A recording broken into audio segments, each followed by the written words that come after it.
I worked for 7 grueling years closing billion-dollar deals in Japan for my family investment firm.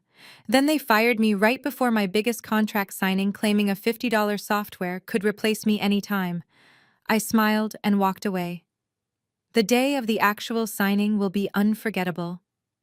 My name is Samantha, 33 years old, and I was the Director of Mergers and Acquisitions for the Asia-Pacific region at my family-owned investment firm.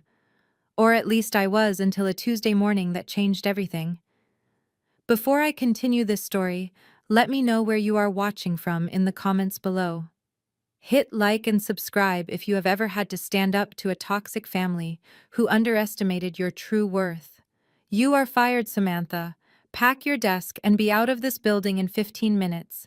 And do not even think about asking for that $5 million commission from the Takahashi deal, because the company is signing that contract, not you. The thick manila envelope slid across the polished mahogany table of our 40th floor Manhattan boardroom, stopping right in front of my hands. I looked up. Standing on the other side of the glass table was my brother-in-law, Trayvon. At 38 years old, Trayvon was a tall, imposing African-American man who had just been handed the position of Chief Operating Officer. He adjusted his custom silk tie, a smug, arrogant grin plastered across his face.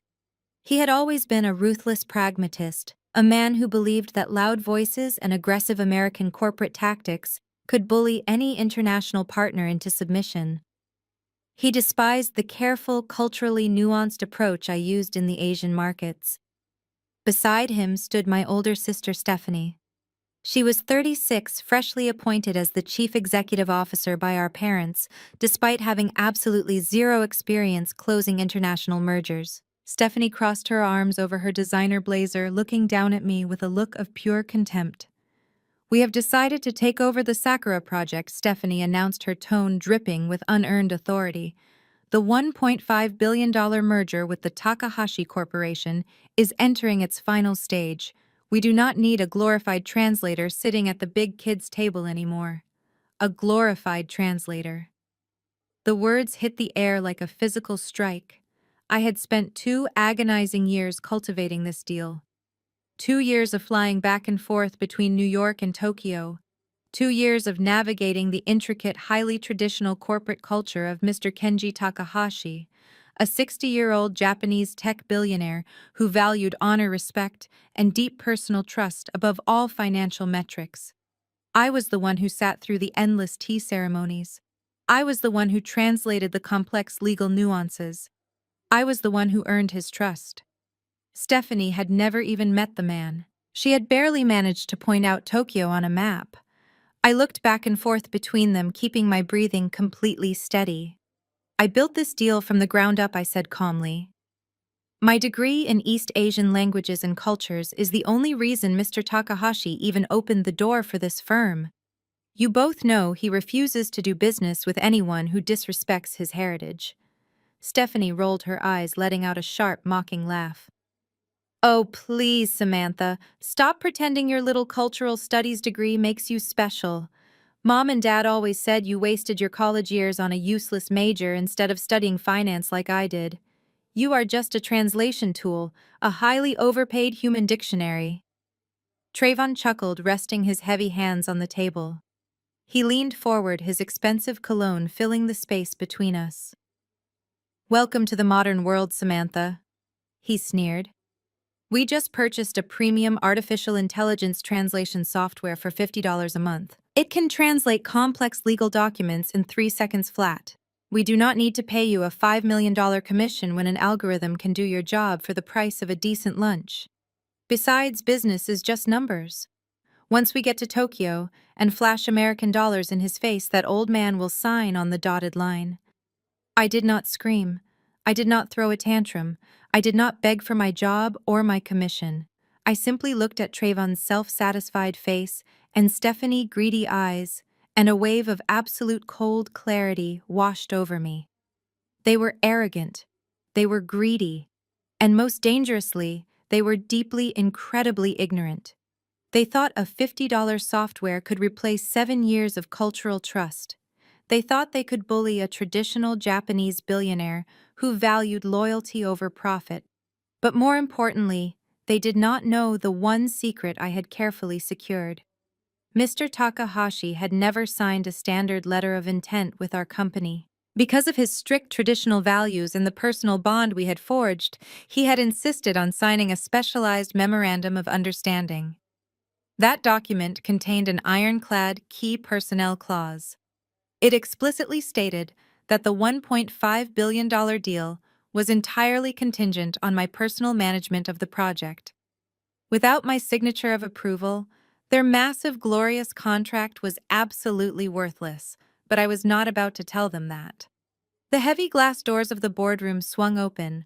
Two large security guards stepped into the room, their expressions blank and professional. Traven gestured toward them dismissively. "I told you, Samantha. 15 minutes. Give us your company key card and your corporate credit card right now. You are done here." I stood up slowly. I unclipped my company badge and set it gently on the mahogany table, right next to the termination envelope. I looked at my sister, whose eyes were shining with the petty victory she had craved since childhood, finally kicking the family scapegoat to the curb. Then I looked at Trayvon, who was already eagerly pulling up the Takahashi project files on the master screen. "Good luck in Tokyo, Trayvon," I said, keeping my voice smooth and pleasant. "I hope your $50 software knows how to properly execute a 45-degree bow." I turned on my heel and walked out of the boardroom with the security guards trailing closely behind me. By the time I reached my desk in the executive suite, my computer monitor had already gone entirely black. They had severed my network access while I was still standing in the meeting. I packed my personal belongings into a single cardboard box. A few framed photos, my favorite ceramic mug, and a traditional Japanese good luck charm Mr. Takahashi had gifted me during our first successful negotiation. The entire floor was silent. My former colleagues kept their heads down, staring intensely at their keyboards, too afraid of the new chief executive officer to offer even a whisper of goodbye. I carried my box toward the elevator, my heels clicking sharply against the marble floor. I was officially unemployed. I was stripped of a $5 million commission. My own flesh and blood had just betrayed me in the most humiliating way possible. Yet as the elevator doors slid shut, sealing me off from the company I had spent my entire 20s building, I could not stop the massive, genuine smile spreading across my face. They thought they had won. They thought they had buried me. They had no idea they had just set their own empire on fire. I stepped out of the brass elevators and into the cavernous marble lobby of the building my family owned. The midday Manhattan sun glared through the floor-to-ceiling windows, casting long, harsh shadows across the polished floor. Business professionals rushed past me in their tailored suits, completely oblivious to the woman standing frozen with a cardboard box in her hands. I found a quiet corner near the security desk, set my box down on a cold stone bench, and pulled out my phone. I took a deep breath. Despite the humiliating spectacle in the boardroom, a small, foolish part of me still believed my parents would intervene. They were the founders of this firm. They had to understand the catastrophic financial risk of replacing a seasoned merger and acquisition director with a cheap translation app. They had to know Trayvon was jeopardizing a $1.5 billion deal purely out of ego. I dialed my father. Richard picked up on the second ring. "Dad," I began, keeping my voice tightly controlled. "Stephanie and Trayvon just ambushed me in the boardroom. They had security escort me out. They are trying to take over the Takahashi merger. You have to stop them before they destroy the entire relationship we have built over the last 2 years." There was no gasp of shock on the other end of the line. There was no fatherly concern. Instead, a heavy, irritated sigh echoed through the receiver. "I am perfectly aware of the situation, Samantha," my father said. His voice was incredibly cold, carrying that authoritative tone he usually reserved for hostile corporate takeovers. "Trayvon called me this morning to outline his operational strategy. I gave him my full approval." I gripped the phone tighter, my knuckles turning white. "You gave him your approval, Dad?" Trevon does not speak a word of Japanese. He knows absolutely nothing about their corporate etiquette. He thinks he can just wave money around and force Mr. Takahashi to sign. He is going to ruin the biggest contract this firm has ever seen. Do not speak about your brother-in-law that way, my father snapped, his anger suddenly flaring. Trevon is a brilliant executive. He understands the modern American business landscape. He knows how to push for the bottom line. You, on the other hand, have spent the last 7 years treating this company like your own personal cultural exchange program. We indulged your little language hobby because you are my daughter, but it is time for the real executives to step in and close the deal. My chest tightened. A hobby. I had secured our expansion into the Asian market.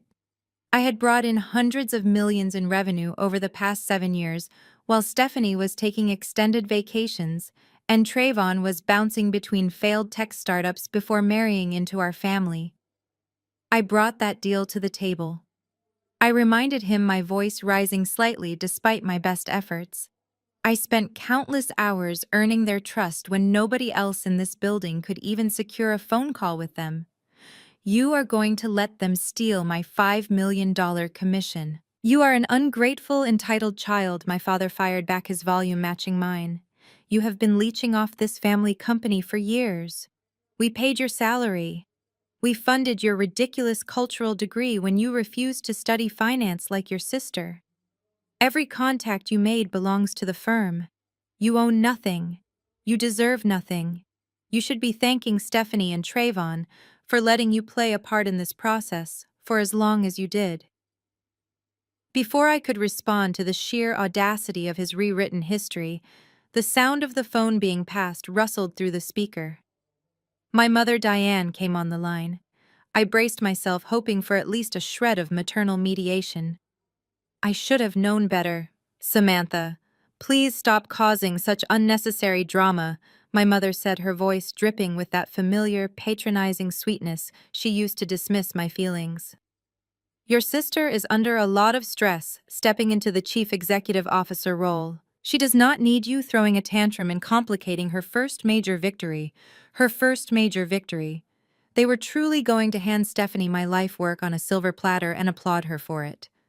Mom, I said, my throat aching with the effort to hold back tears of pure frustration. They threw me out on the street. I have no job. They froze my corporate cards. How can you defend this? Because we have to look at the bigger picture, my mother replied smoothly, entirely unaffected by my distress. Family loyalty means supporting the leadership of the firm, and speaking of the bigger picture, there is another matter we need to discuss regarding your living arrangements. A cold dread pooled in my stomach. What about my living arrangements? The luxury apartment you are currently occupying is a company asset, she stated, her tone shifting to crisp business. Since you are no longer employed by the firm, you are no longer entitled to the housing benefit. We need you to vacate the premises today. Today.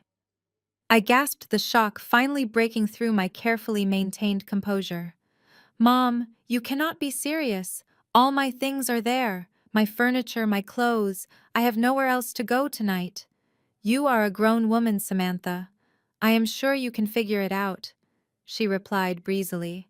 Stephanie needs that space. Her daughter is starting private watercolor lessons next week with an exclusive tutor, and that apartment has the absolute best natural lighting in the city. We are converting it into a painting studio for your niece. It is much more practical for the family. I stood frozen in the middle of the lobby. The world around me seemed to tilt on its axis. My mother was kicking me out of my home, making me completely homeless by nightfall so her golden grandchild could have a room to paint pictures in. The casual cruelty of it was breathtaking. You are throwing your own daughter out on the street for a painting room, I whispered, the reality of their betrayal settling deep into my bones. Do not play the victim, my father shouted, having snatched the phone back from my mother. You brought this entirely on yourself with your insubordination and your complete lack of respect for your sister. Pack your personal items and leave the keys with the building manager by 5 o'clock this evening. If you cause a scene or damage any company property, I will have our legal team sue you for every penny you have saved. Do not call us again until you are ready to apologize. The line went dead. The sharp click of the disconnected call echoed in my ear. I lowered the phone, slowly staring at the blank screen. There was no more illusion. There was no more hoping that my hard work would eventually earn their respect. They had stripped me of my career, my commission, and my home in a matter of hours, all without a single ounce of hesitation. I looked down at the cardboard box resting on the marble bench. It contained everything I had left in the world. I was officially jobless. I was officially homeless. My own family had locked me out of the empire I helped build, leaving me completely out in the cold. But as the initial shock began to fade, a new fiery determination took its place. They had taken my past, but they had absolutely no idea what they had just unleashed upon their future. The sharp click of the disconnected line echoed in my ear. I lowered the phone slowly, staring at the blank screen for a long moment. A normal person would have crumbled right there on the polished marble floor. A normal daughter would have broken down into hysterical sobs mourning the loss of her family, her prestigious career and her luxury home, all in the span of 30 brutal minutes. But I did not shed a single tear. The initial shock that had frozen my veins just moments ago was rapidly melting away, replaced by an absolute icy calm. I slipped the phone into my jacket pocket and picked up my cardboard box. I walked through the revolving glass doors and stepped out onto the bustling Manhattan sidewalk. The intense midday heat hit me instantly, a stark contrast to the climate-controlled executive suites I had just been banished from. I turned around and looked up at the towering glass and steel monolith of my family corporate headquarters. The sunlight glinted off the highest floors, the exact place where Stephanie and Trevon were likely popping an expensive bottle of vintage champagne, celebrating their brilliant tactical maneuvering. They truly believed they had executed a flawless corporate coup. They thought they had cleanly excised the family disappointment and secured a billion-dollar prize for themselves. A slow, cold smile spread across my face. It was the kind of smile that promised absolute ruin. The contrast between my current physical state and the reality of the situation was almost poetic. Here I was carrying a battered cardboard box containing a ceramic mug, a few framed photos, and a Japanese good luck charm, looking like a defeated mid-level employee who had just lost everything. Meanwhile, up in that gleaming tower, my family was cheering, completely unaware that they were celebrating their own funeral. They had always despised my deep immersion into Asian culture. My parents used to mock the hours I spent perfecting my Japanese business etiquette and mastering the intricate levels of keigo, the highly respectful honorific language used in traditional Japanese boardrooms. My father called it a useless parlor trick, but that parlor trick had secured a level of trust that their aggressive American financial degrees could never buy. They were so blinded by their own greed and their desperate need to prove their superiority that they completely ignored the fundamental rule of international mergers. You do not just buy a traditional Japanese company with loud voices and flashy bank accounts, you marry it. And in this particular marriage, I was the only bride Mr. Kenji Takahashi recognized. My mind shifted from the sting of personal betrayal to the sharp, precise calculations of corporate strategy. Trayvon and Stephanie were operating under the arrogant assumption that American business tactics translated seamlessly across the globe. They believed the letter of intent resting on that mahogany boardroom table was a binding promise of a $1.5 billion payout. They saw the massive zeros and assumed the ink was already dry. What my arrogant sister and my aggressively ignorant brother-in-law failed to understand was the intricate legal and cultural architecture of the document they were currently holding. Mr. Takahashi was a traditionalist who valued honor and personal integrity far above basic financial metrics. Over the last 2 years, I had not just translated words for him. I had demonstrated a profound understanding of his company legacy, his employee welfare concerns, and his vision for the future.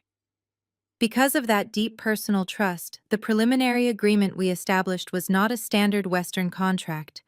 It was a highly specialized document drafted under Japanese corporate customs, and it contained a specific non-negotiable stipulation known as a key personnel clause. In the realm of high-stakes Japanese mergers and acquisitions, a Juyo Jinji or key personnel provision is an absolute safeguard. Mr. Takahashi had his elite legal team embed this clause explicitly to protect his lifework from the very kind of corporate raiding my family was notorious for. The clause stated in unequivocal legal terms that the entire $1.5 billion merger was strictly contingent upon my direct continuous management of the project. It legally bound the massive agreement to my presence. It dictated that any change in the core leadership of the acquisition team required my explicit written consent and a formal handover process approved personally by Mr. Takahashi. Without my signature, without my presence at the negotiating table, and without my formal endorsement, that glorious billion-dollar letter of intent was nothing more than a worthless stack of paper. It held absolutely zero legal weight. It was entirely void. My family had absolutely no idea. They had been so eager to push me out the door that they never bothered to have their own legal team properly scrutinize the Japanese clauses of the preliminary agreement. Trevon was probably sitting in my former office right now, using his $50 artificial intelligence software to scan the English summary of the document, completely oblivious to the legal landmine buried in the original text. He actually believed his loud voice and aggressive negotiating tactics would intimidate a seasoned Japanese billionaire into finalizing the deal. The sheer scale of their stupidity was breathtaking. They were about to fly across the world, check into five-star hotels, and walk into a boardroom in Tokyo expecting to be crowned corporate royalty. Instead, they were walking straight into a legal and cultural slaughterhouse, and they had personally handed me the detonator. My father thought he was punishing me by stripping away my apartment and throwing me on the street. He thought he was teaching me a lesson about loyalty and hierarchy. He wanted to break me so thoroughly that I would have no choice but to crawl back on my hands and knees, begging for a minor role in the empire he and my mother controlled. I adjusted my grip on the cardboard box. The weight of my few personal possessions felt incredibly light compared to the massive leverage I now held. Let them have the apartment. Let them have the corner office. Let them bask in their false victory for a few more days. They had taken my current livelihood, but I held the absolute power to legally obliterate their future. I turned away from the towering glass building, my posture perfectly straight. The crowded New York streets buzzed with energy, but my focus was razor sharp. I had a very short window of time to execute the next phase of this operation. I needed a temporary place to stay, a secure internet connection, and total silence to begin drafting my countermeasures. I walked down the concrete steps toward the subway station, the rhythmic rumble of the underground trains vibrating through the soles of my shoes. I pulled out my Metro card, the only piece of plastic in my wallet that had not been frozen by my vindictive parents. As I swiped the card through the turnstile and pushed my way through the metal barrier, the final pieces of my strategy clicked into place. Stephanie and Trevon wanted to play a ruthless game of corporate chess. They wanted to steal my legacy and claim my success as their own. I was going to let them cross the ocean, step into the arena, and realize too late that they did not even know the rules of the game they were playing. I was going to let them build their entire future on a foundation of sand, and then I was going to wash it all away. I stepped onto the crowded subway car, my cold smile returning as the doors slid shut. The countdown to their destruction had officially begun. I emerged from the subway station in Queens, far away from the glittering skyscrapers of Manhattan. The air down here smelled of roasted nuts and exhaust fumes, a sharp contrast to the sanitized oxygen of the executive floor I had just been banished from. My immediate priority was basic survival. I needed a secure place to sleep, a reliable internet connection, and enough capital to sustain myself while I executed my counteroffensive. I walked into a brightly lit bank branch on the corner, carrying my cardboard box under one arm. I stepped up to the ATM, pulled out my personal debit card, and slid it into the machine. I requested a standard withdrawal to cover a security deposit on a short-term rental. The screen flashed a red error message indicating insufficient funds or a locked account. I frowned. I pulled out my primary credit card, a premium account I had maintained impeccably for a decade. I tried a simple cash advance. The machine rejected it instantly, displaying a notification to contact my issuing institution.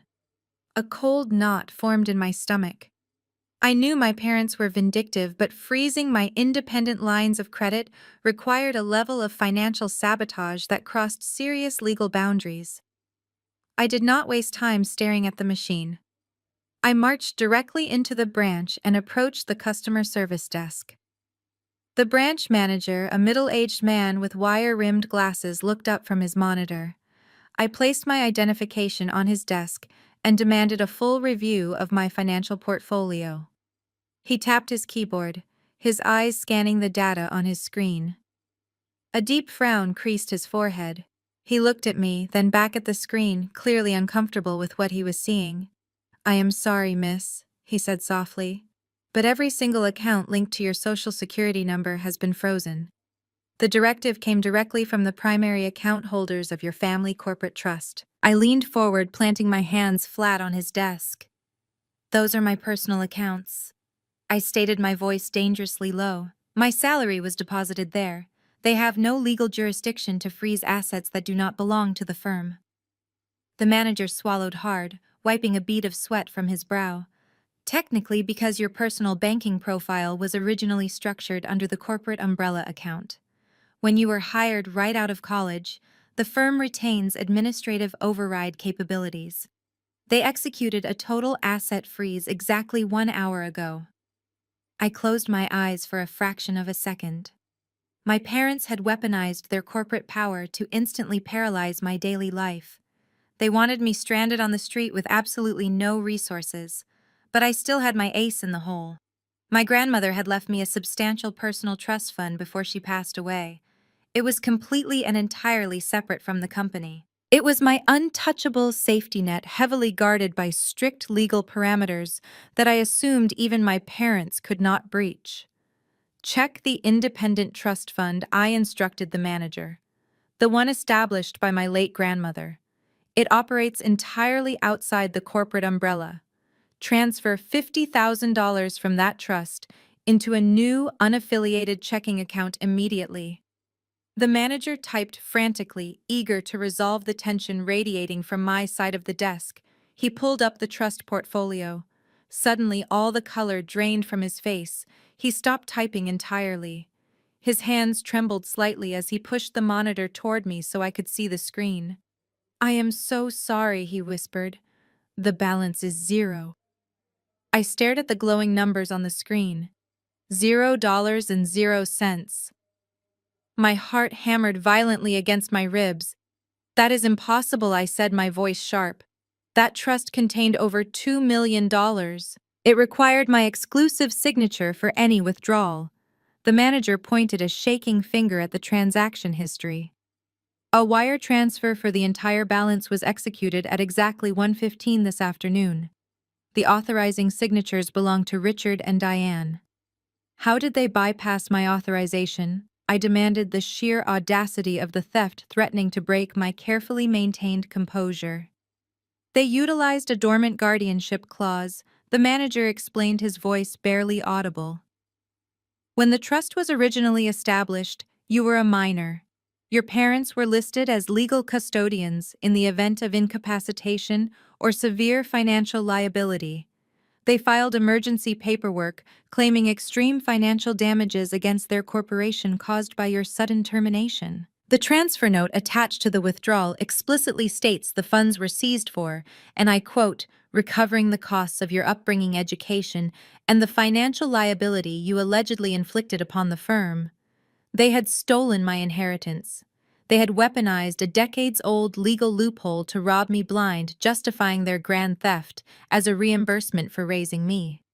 The sheer breathtaking malice of my own flesh and blood was staggering. They did not just want to fire me so Stephanie and Trayvon could claim the glory of the Japanese merger. They wanted to obliterate me, They wanted to ensure I could not afford a lawyer to fight my wrongful termination, a hotel for the night, or even a basic meal. They wanted me starving on the pavement by sunset, utterly broken and begging for their mercy. I did not scream at the bank manager. I did not throw my cardboard box across the lobby.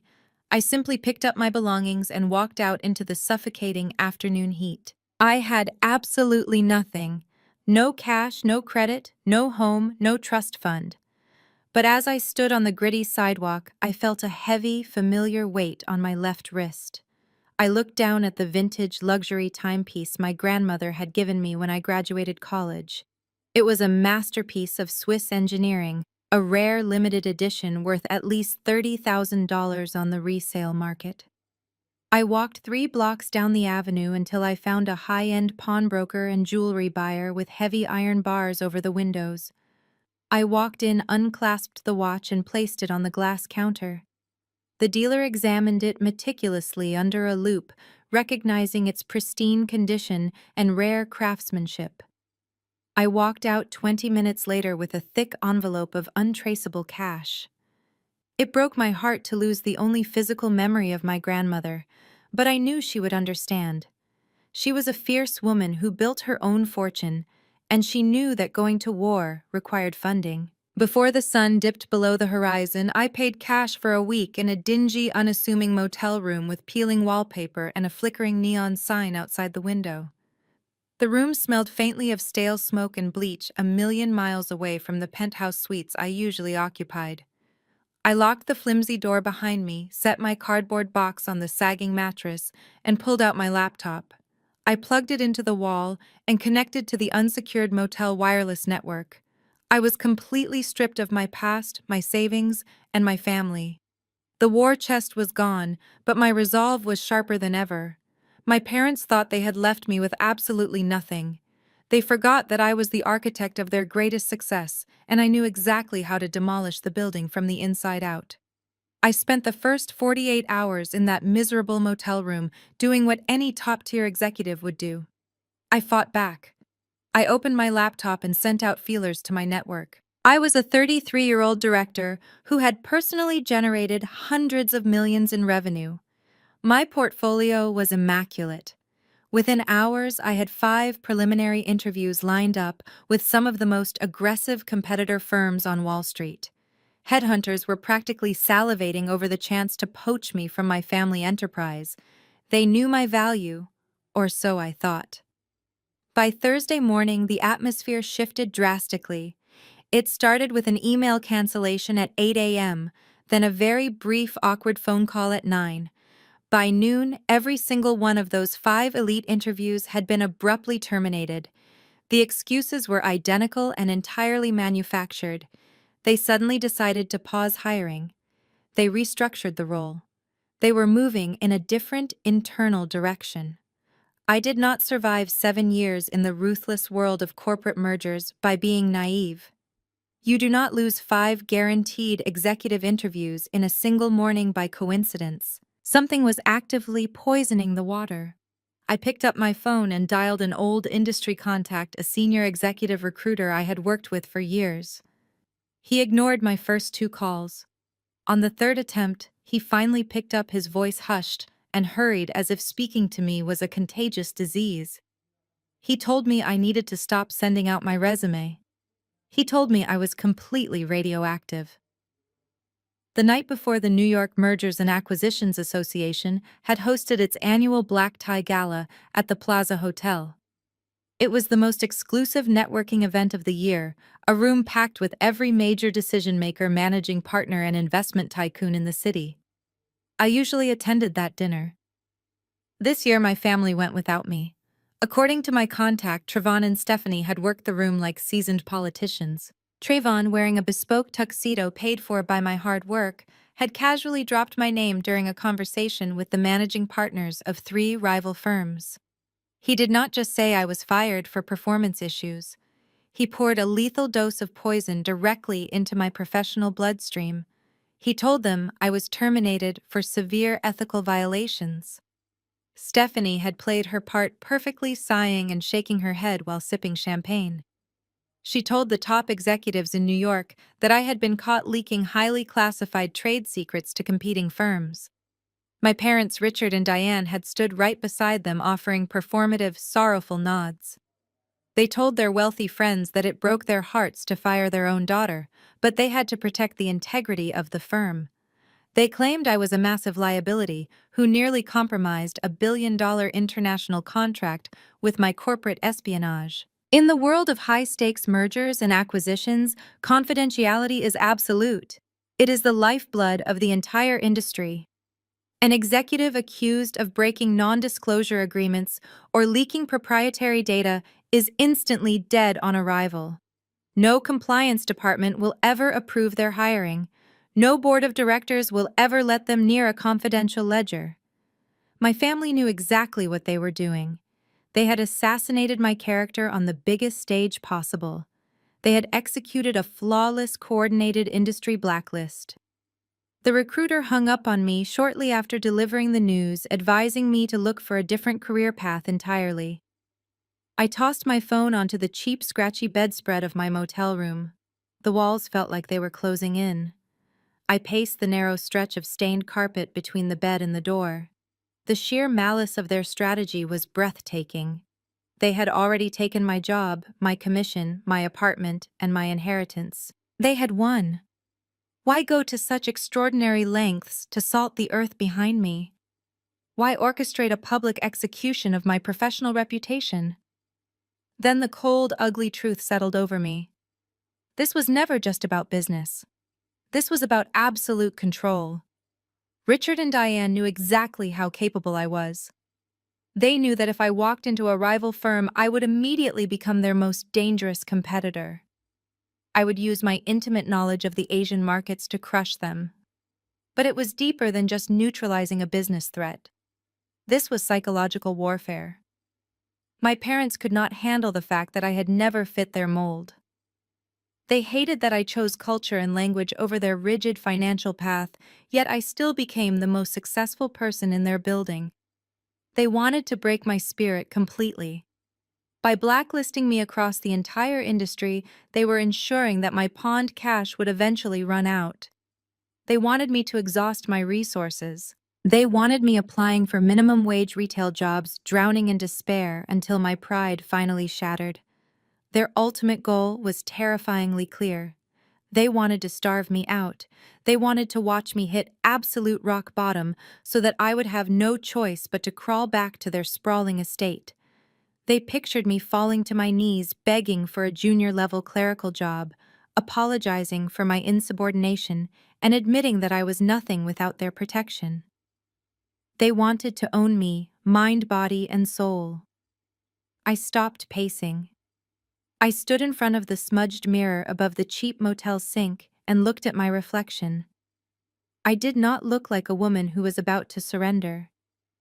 I looked like a woman who had just been handed the ultimate permission to destroy her enemies without a single ounce of mercy. They wanted me to beg. They wanted me to crawl. They had systematically burned every bridge I had in America to ensure I could never escape their shadow. They completely forgot that my greatest asset was not in America. My leverage was sitting in a boardroom in Tokyo, utterly disgusted by the very people who thought they had just conquered the world. My family had severed my lifeline, expecting me to drown. They did not realize I had already learned how to breathe underwater. It was time to activate the one connection they could never buy, never steal, and never replicate. It was time to pull the trigger.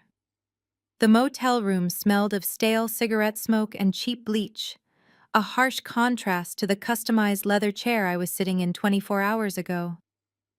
I sat cross-legged on the sagging mattress, the springs groaning quietly beneath my weight. I reached into my bag and pulled out my personal laptop. It was an older machine, something I had purchased 5 years ago with my own cash. It was completely detached from my family corporate network. There was no company tracking software installed, no keystroke loggers, and no hidden backdoors for Stephanie or Trevon to monitor my digital footprint. I was entirely off their radar. I connected to the unsecured wireless network of the motel, immediately routing my connection through a secure virtual private network to mask my location. I opened an encrypted email client that I kept hidden behind multiple layers of password protection. I took a deep breath, forcing my mind to shift gears. I had to leave the brutal, backstabbing streets of New York behind and mentally step into the refined, hyper-respectful atmosphere of a Tokyo boardroom. I began to type, and I did not use English. I used Keigo. Keigo is the highest, most complex tier of Japanese honorific language. It is not merely a different vocabulary.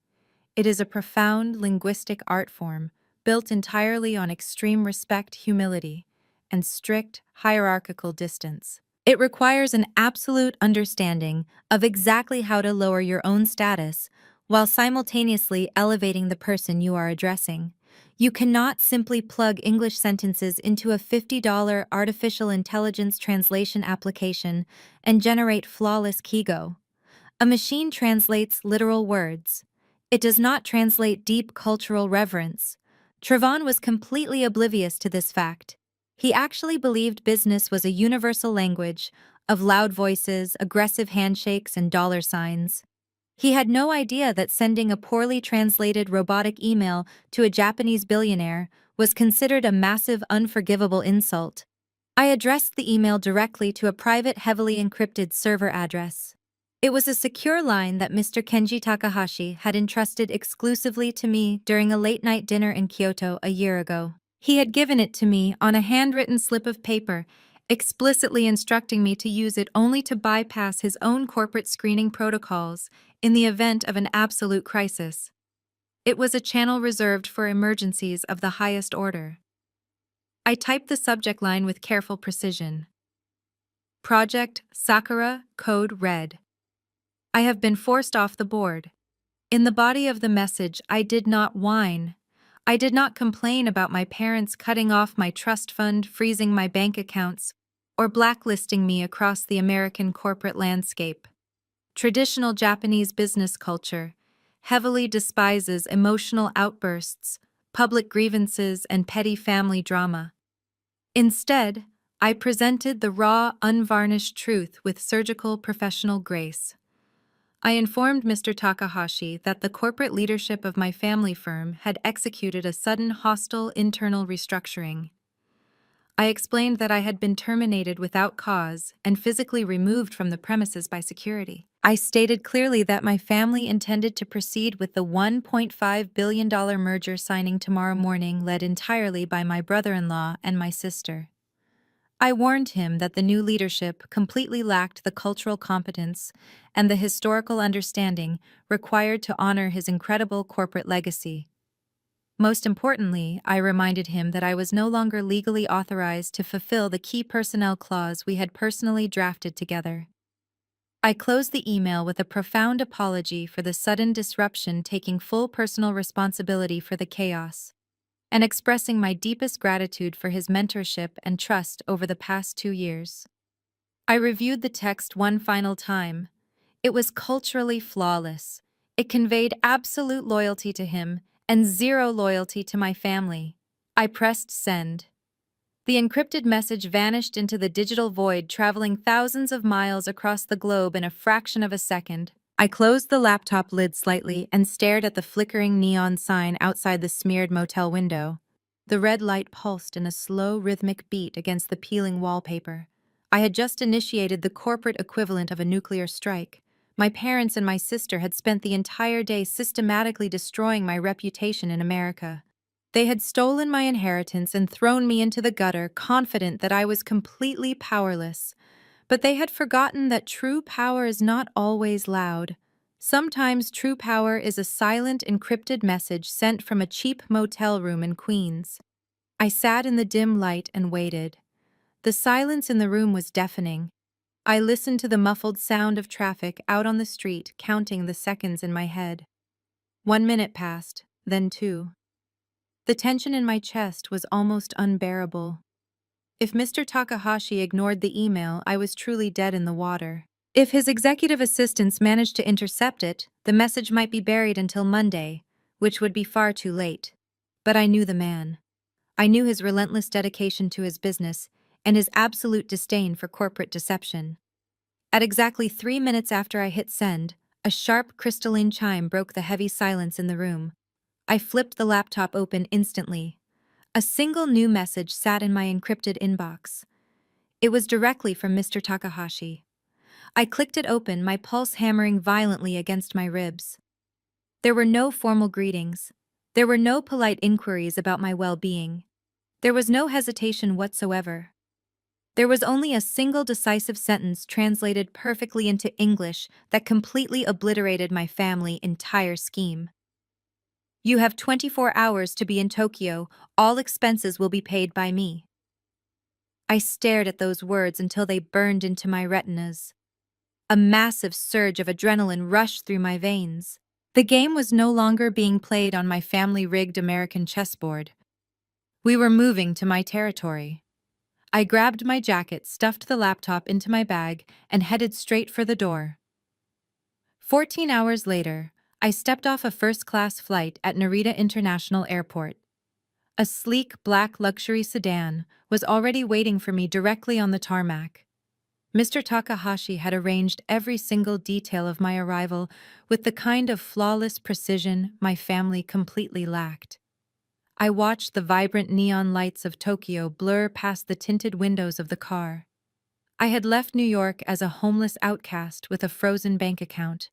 I was arriving in Japan as a tactical architect preparing for absolute war. The car did not take me to a towering glass skyscraper or a flashy Western luxury hotel. It navigated through a maze of narrow streets before stopping in front of a modest wooden gate in a highly exclusive historic district. This was a centuries-old traditional tea house hidden far away from the loud tourist centers and corporate high-rises. It was a sanctuary built on deep silence, extreme discretion, and profound respect. Trevon, with his designer suits and his booming, arrogant voice, would never be permitted to step foot inside a place like this. I slid the heavy wooden door open and carefully removed my shoes. The calming scent of fresh tatami mats and roasted matcha filled the air, immediately grounding my racing thoughts. An attendant guided me down a quiet, dimly lit hallway to a private room overlooking a meticulously raked Zen garden. Mr. Takahashi was already seated on a silk cushion at the head of the low wooden table. At 60 years old, he exuded a quiet, terrifying authority. He wore a simple dark kimono, entirely unbothered by the flashy displays of material wealth that my parents obsessed over. He nodded once as I entered. I bowed, perfectly lowering myself to the mat with the practiced grace I had spent years perfecting. We did not speak of the weather. We did not exchange the hollow, fake pleasantries that my sister Stephanie relied on to mask her incompetence. The situation was far too severe for small talk. I opened my leather portfolio and placed a stack of physical documents on the table between us. I pushed the papers forward into his line of sight. I presented the official termination notice signed by my sister and my brother-in-law. I laid out the financial logs showing my parents Richard and Diane unlawfully draining my childhood trust fund to ensure I could not afford legal representation to fight back. Finally, I produced the internal company memos I had managed to forward to my secure server before security cut my network access. These memos detailed Trayvon explicitly bragging about buying a $50 artificial intelligence translation application to handle the $1.5 billion merger. The documents outlined their calculated strategy to blacklist my name across the entire American financial sector, so I could never warn another firm about their complete lack of ethics. Mr. Takahashi picked up the papers. He read the precise Japanese translations provided by his own trusted aides. The silence in the room grew incredibly heavy. I watched his eyes narrow as he read the arrogant words Trayvon had typed.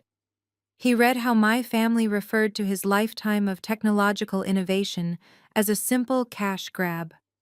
He read how Stephanie and Trayvon planned to immediately discard the carefully negotiated employee retention programs we had spent 2 years building. I did not ask for pity. I did not shed a single tear.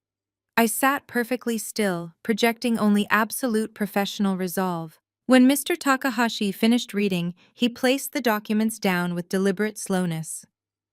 The rigid control he maintained over his emotions made his anger far more intimidating than any screaming match my father had ever provoked.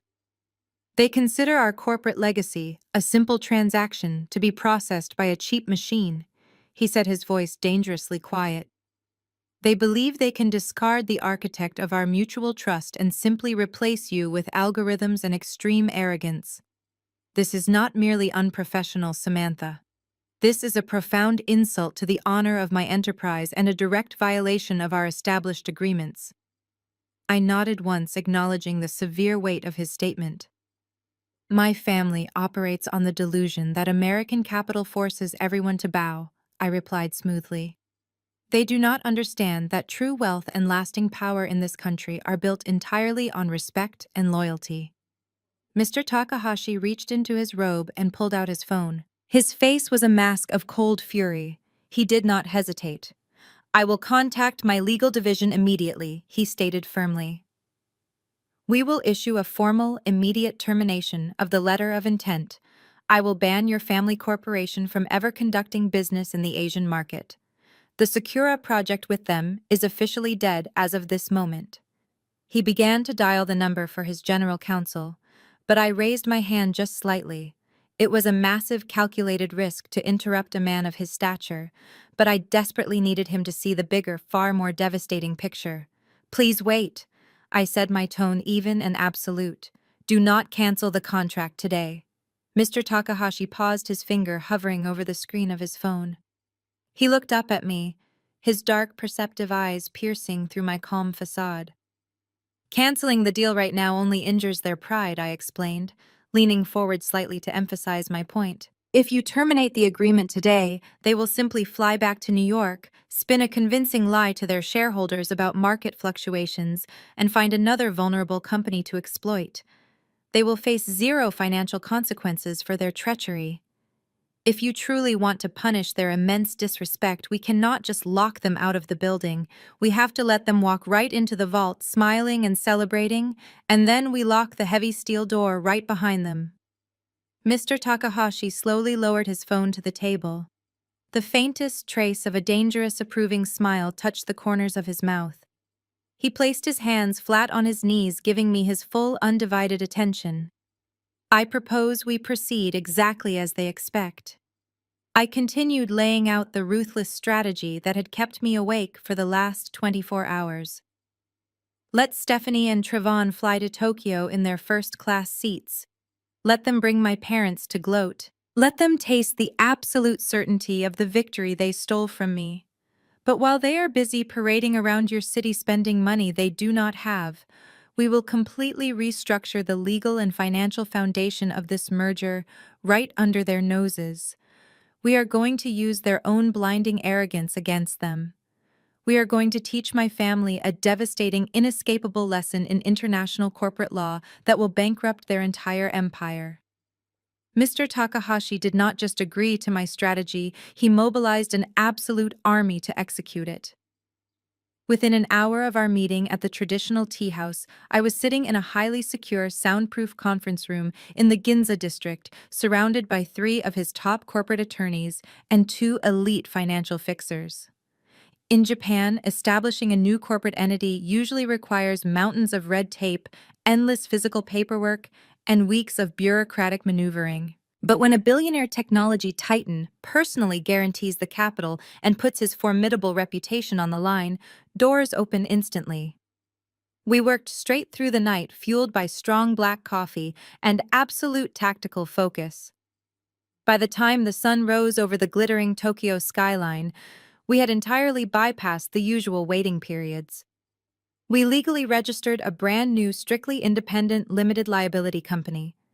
I was named the sole president and majority shareholder. My parents had frozen my bank accounts and stolen my childhood trust fund, leaving me completely penniless in New York just 2 days ago. Now I was sitting at the helm of a fully funded investment vehicle backed by a massive influx of untraceable capital straight from Mr. Takahashi Personal Holding Company. We named the new entity Vanguard Apex Holdings. It was a ghost ship designed specifically to intercept the $1.5 billion payload my family thought they had secured. The legal framework was pristine, My new company was perfectly positioned to inherit the exact terms of the Sakura project the moment my family contract inevitably imploded. Halfway across the world, my brother-in-law was busily digging his own grave. I received real-time updates from Mr. Takahashi, executive assistant, a brilliant and highly observant woman named Akiko, who was acting as the primary point of contact for my family. According to the digital communication logs, Trevon had immediately moved into my corner office and claimed my desk. He was brimming with unearned confidence. Armed with his $50 artificial intelligence translation application, he decided he was going to show the firm how a real executive negotiates. He entirely bypassed the delicate, respectful dialogue I had carefully cultivated for 2 years. Instead, he started sending aggressive, demanding emails directly to Akiko. Trevon was completely ignorant of the fact that Japanese business culture relies heavily on reading the air and maintaining deep professional harmony. He saw Mr. Takahashi's initial silence not as a warning sign of profound offense, but as a sign of weakness. Driven by his own greed and Stephanie's endless thirst for higher profit margins, Trevon took it upon himself to unilaterally alter the revenue-sharing agreements. Trevon sat in my former leather chair, convinced he was a master negotiator, and typed out aggressive demands for an additional 5% equity stake for our family firm.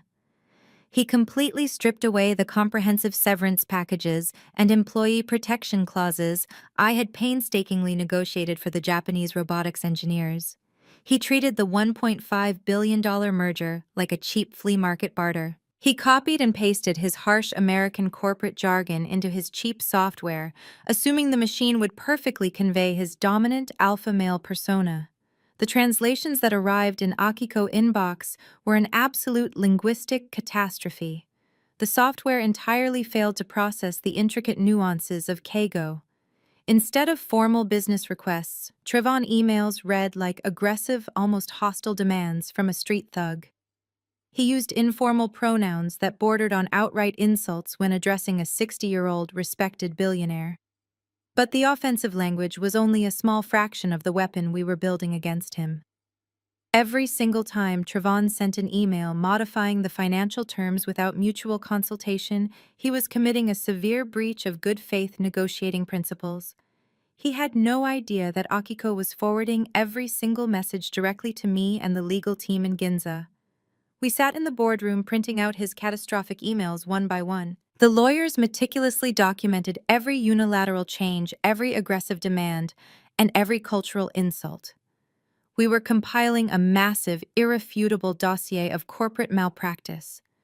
We had him dead to rights. Trevon was actively proving in writing that the new leadership of my family firm was not only culturally incompetent, but fundamentally unethical and completely untrustworthy. To seal the trap, Akiko replied to Trevon's latest demand with a standard highly formalized phrase acknowledging receipt of his message. To anyone trained in Japanese business etiquette, her phrasing clearly meant the matter was tabled for serious internal review and extreme scrutiny.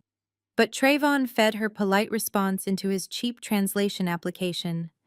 The machine spit out a literal translation that completely missed the cultural context. Trevon interpreted the polite acknowledgement as total submission. He immediately sent a triumphant email back to my parents bragging that he had successfully bullied the Japanese billionaire into accepting their new heavily skewed terms. He booked their first-class tickets to Tokyo, entirely convinced that he had manipulated the foreign partner without ever needing my linguistic skills or my cultural expertise. He believed he had won the war completely unaware that the ground beneath his feet had already been rigged with explosives. The heavy rhythmic hum of the laser printer in our Ginza conference room felt like the ticking of a time bomb.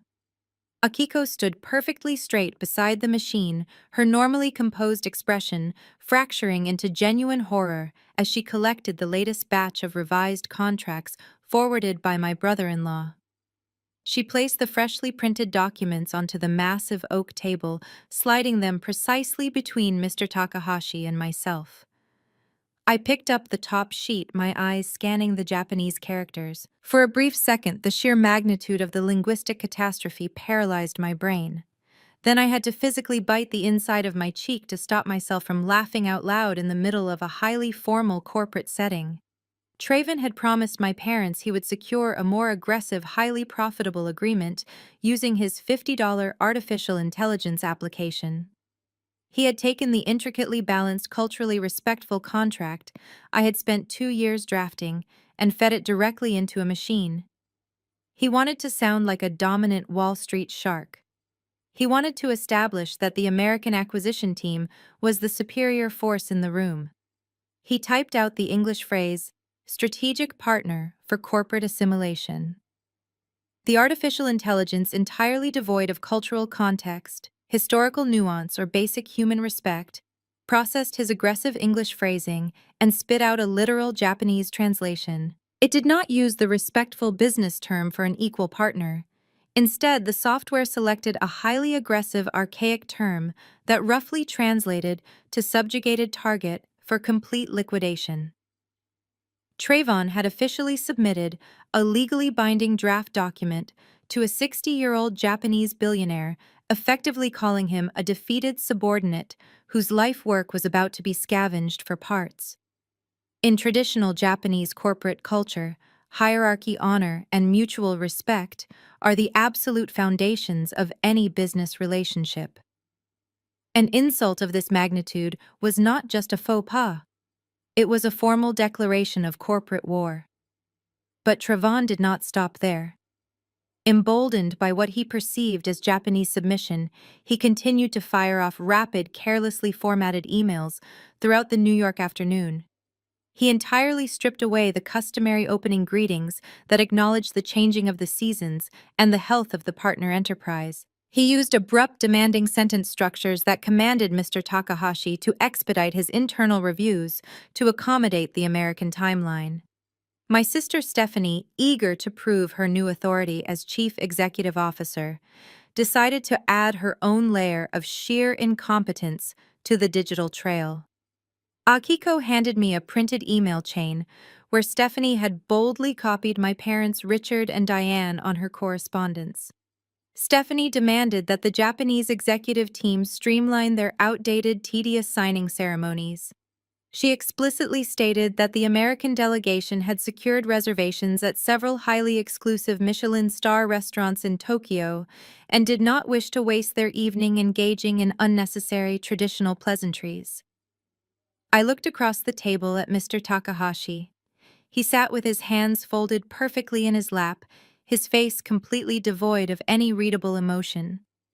But I knew him well enough to see the cold, terrifying fire burning behind his dark eyes. He was a man who had built his artificial intelligence and robotics empire from the ground up, surviving decades of brutal economic shifts through absolute discipline. And here were two arrogant, uncultured heirs treating him like a desperate merchant at a local flea market. Mr. Takahashi did not raise his voice.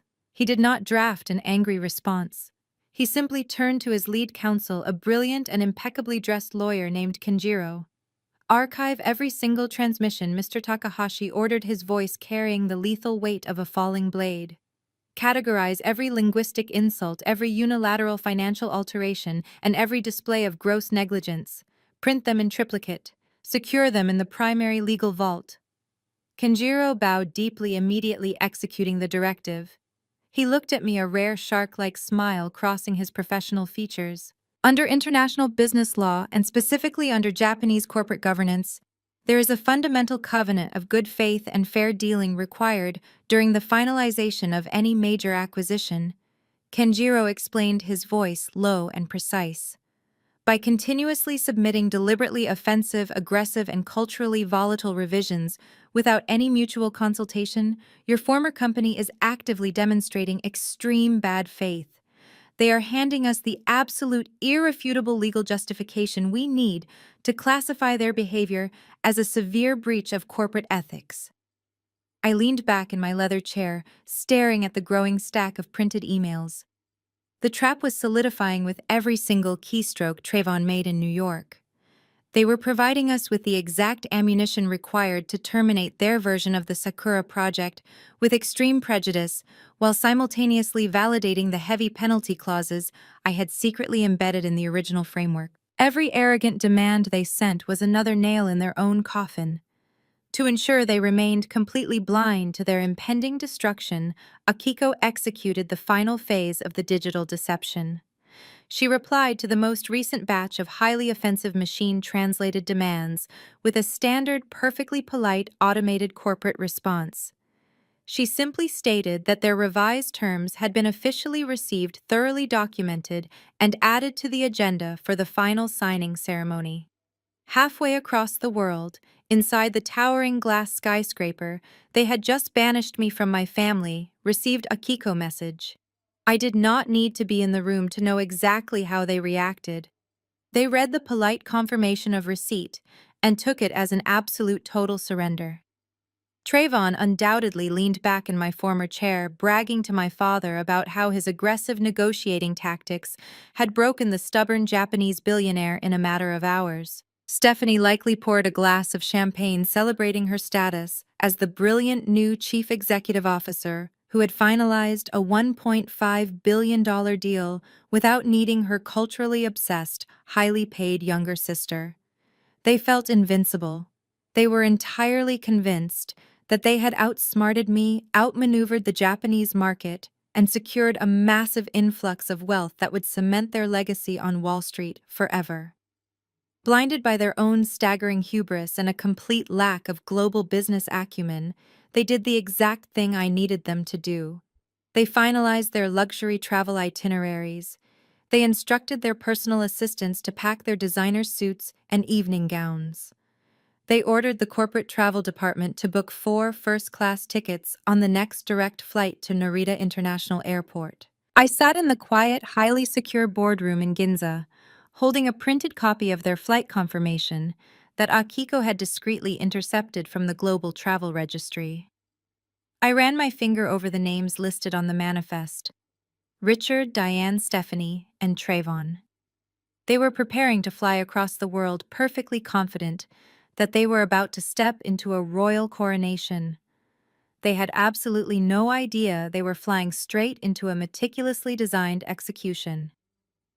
14 hours after their triumphant departure from New York, my family descended upon Narita International Airport like an invading royal court. They had booked the absolute highest tier of first-class travel, drinking premium vintage champagne while crossing the Pacific. Trayvon stepped off the plane wearing a brand-new custom-tailored suit, his chest puffed out with the unearned confidence of a man who believed he had just conquered the entire Asian market from the comfort of my former office. Stephanie walked right beside him, her designer heels clicking sharply against the polished terminal floor. She was busy recording a video for her social media followers, loudly bragging about her upcoming billion-dollar acquisition. She made sure everyone in the immediate vicinity knew she was the brilliant new chief executive officer who was about to make corporate history. Richard and Diane trailed closely behind them, acting exactly like the proud, enabling architects of this disaster. My mother adjusted her oversized sunglasses, complaining loudly about the humidity and the lack of immediate VIP transport. My father barked orders at the airline staff in rapid, condescending English, utterly refusing to acknowledge that he was a guest in a foreign country. They did not see the quiet, polite efficiency of the Japanese airport staff as a cultural standard. They saw it as submission. They were entirely convinced that their American wealth made them untouchable deities in a city they fundamentally did not understand. Their corporate luxury vehicles shuttled them directly to one of the most elite, astronomically expensive hotels in the heart of the city. Trayvon had utilized the corporate credit card, the very same account he and my parents had frozen me out of to secure the presidential suite. The nightly rate was staggering, equivalent to a modest yearly salary, but they did not care. In their minds, the $1.5 billion payout was already deposited into their bank accounts. The Sakura Project Commission was merely days away from clearing, rendering any current expenditures completely meaningless. They walked into the massive gold-accented penthouse overlooking the glittering Tokyo skyline. Stephanie immediately began ordering the hotel concierge to restock the private bar with bottles of liquor that cost thousands of dollars each. Trevon lounged on the velvet sofa, his expensive shoes propped up carelessly on a priceless antique coffee table, laughing loudly as he recounted how easily he had forced the stubborn Japanese billionaire to bow to his demands. They toasted to their own genius. They raised their crystal glasses and celebrated my removal, congratulating each other for finally cutting the dead weight from the family empire. They believed throwing me on the street was the best financial decision they had ever made. The true depth of their financial recklessness unfolded the very next morning. Fueled by greed and a profound lack of discipline, my family descended upon the Ginza district.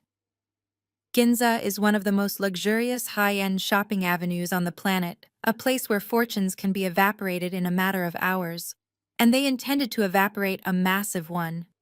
Diane and Stephanie treated the corporate platinum cards like limitless magical wands. They swept through exclusive designer boutiques, purchasing rare leather handbags, diamond-encrusted jewelry, and limited-edition silk garments.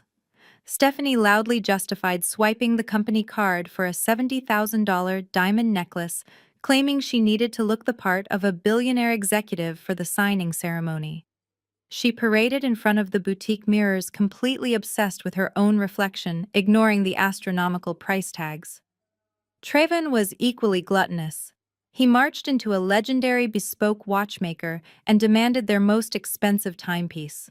When the respectful Japanese attendant tried to explain the heritage and craftsmanship of the watch, Trevin rudely cut him off, tossed the platinum card on the glass counter, and told the man to just run the payment.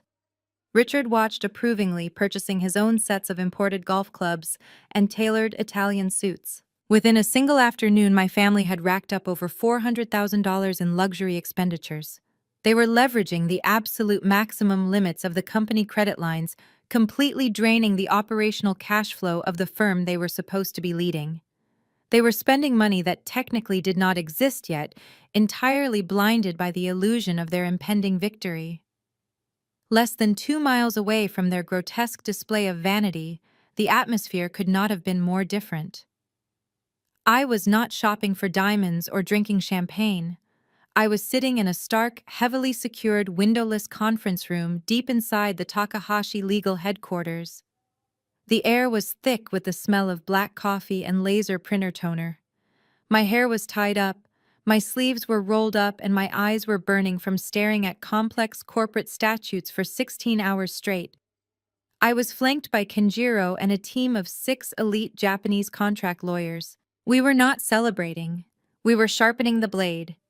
Every single luxury purchase my family made on that corporate card was being quietly logged by the financial monitors I had left embedded in my old network. I watched the numbers tick upward on my encrypted laptop screen. Their massive debt was rapidly compounding the financial ruin they were about to face. They were willfully handing me the exact financial leverage I needed to completely destroy their corporate standing back in New York. While Stephanie and Trayvon were busy picking out outfits for the signing ceremony, I was meticulously reviewing the Japanese penal code regarding corporate fraud, bad faith negotiations, and breach of fiduciary duty. Kenjiro handed me the final draft of the termination and penalty execution protocol. It was a flawless, lethal legal document.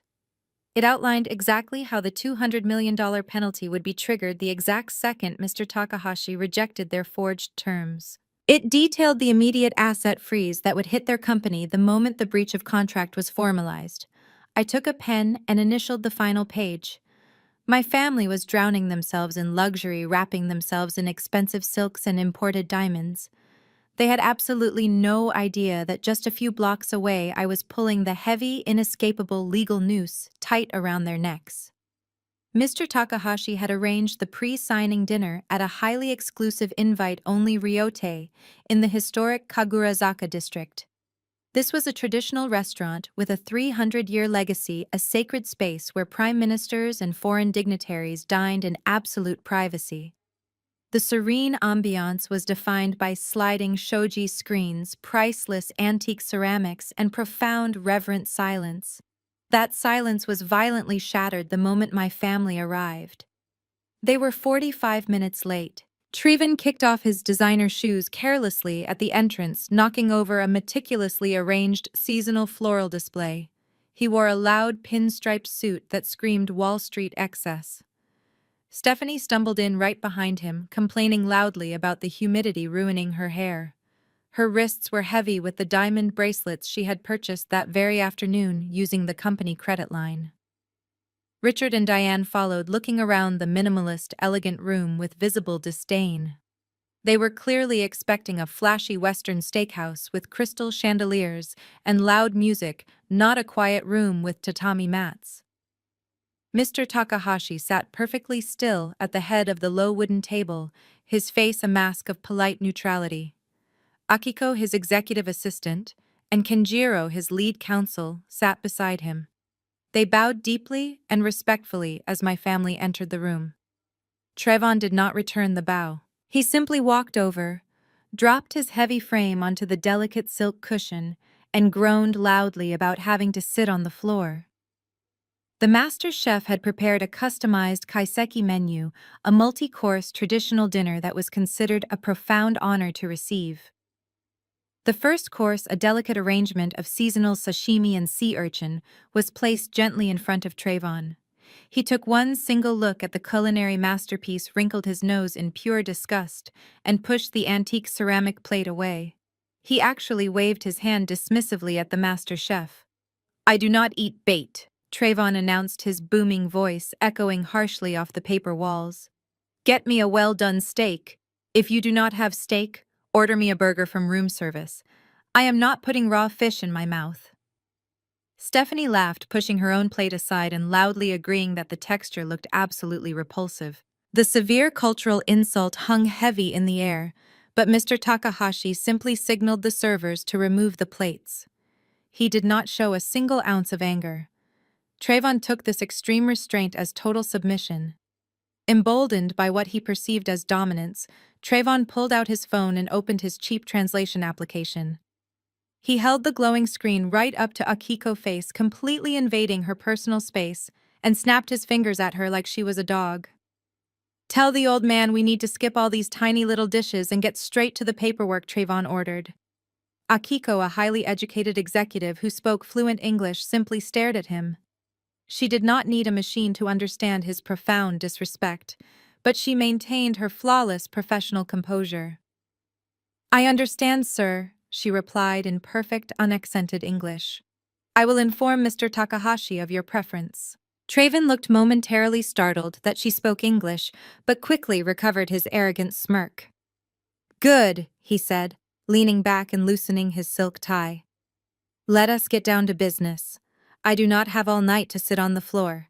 In Japanese business culture, the pre-signing dinner is strictly for building personal harmony and mutual trust.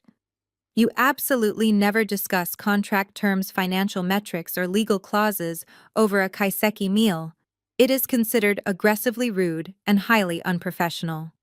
Trevon, entirely ignorant of this fundamental rule, reached into his designer briefcase and slammed a thick leather binder onto the table right next to a priceless antique tea set.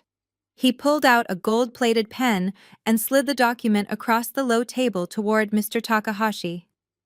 "We have the revised terms right here," Trevon declared, tapping the paper with a heavy manicured finger. "I used my software to streamline the Japanese translation.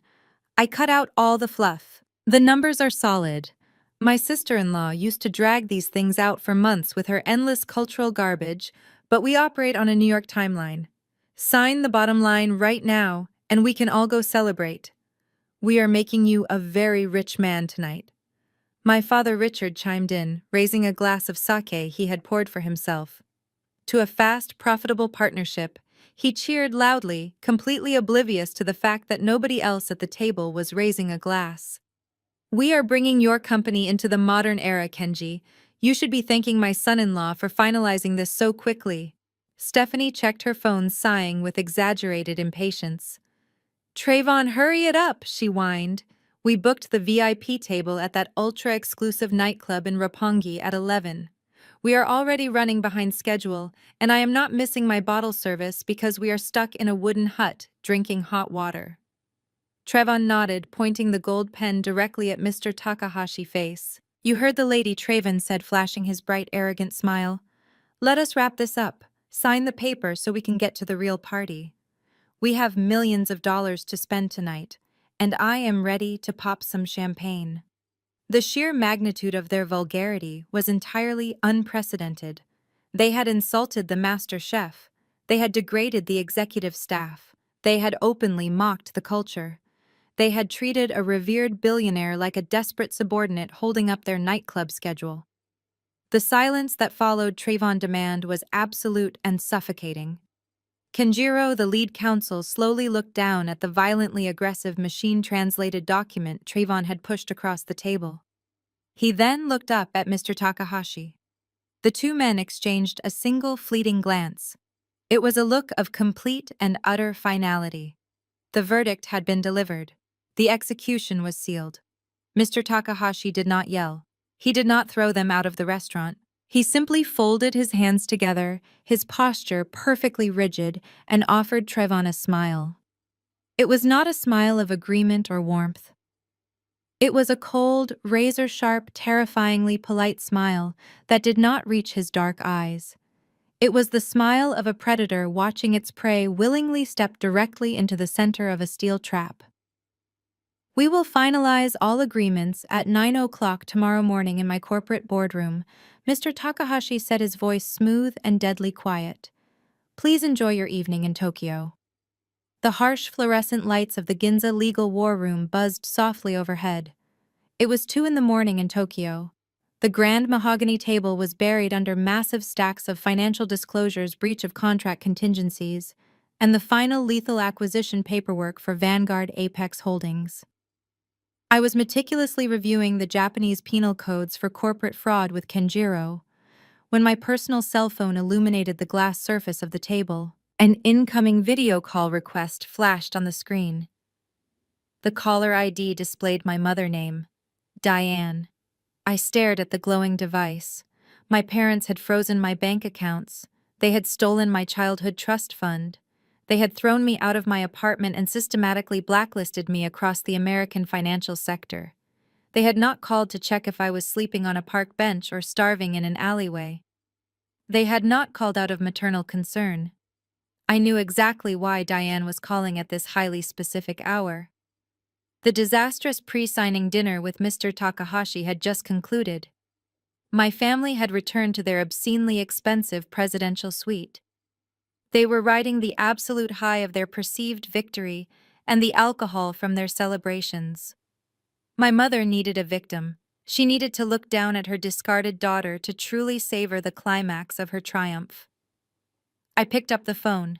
I deliberately angled the camera so that the elite Japanese legal team, the stacks of corporate documents, and the sprawling Tokyo skyline behind me were completely out of the frame. I positioned myself against a stark, unadorned white wall near the corner of the room. I wanted to give her exactly the visual she was expecting. I pressed the green accept button. The screen instantly filled with blinding, chaotic luxury. Diane was holding the phone at an angle that deliberately showcased the massive multi-level penthouse suite. The background was a disaster zone of newly acquired wealth. Dozens of luxury shopping bags from the Ginza district were piled carelessly on top of a grand piano. Empty bottles of vintage champagne littered the antique coffee tables. In the background, I could clearly see Stephanie draped over a velvet armchair, still wearing her cocktail dress, and the $70,000 diamond necklace she had illegally charged to the company. Trevon was pacing the room with his tie undone, holding a crystal glass of amber liquor, laughing loudly about how he had put the Japanese billionaire in his proper place. Diane pulled the camera back to her own face. Her cheeks were flushed with alcohol and sheer arrogance. Her hair was perfectly styled, and a massive new ruby ring sparkled on her finger. She looked at my plain white background, her eyes widening with absolute malicious delight.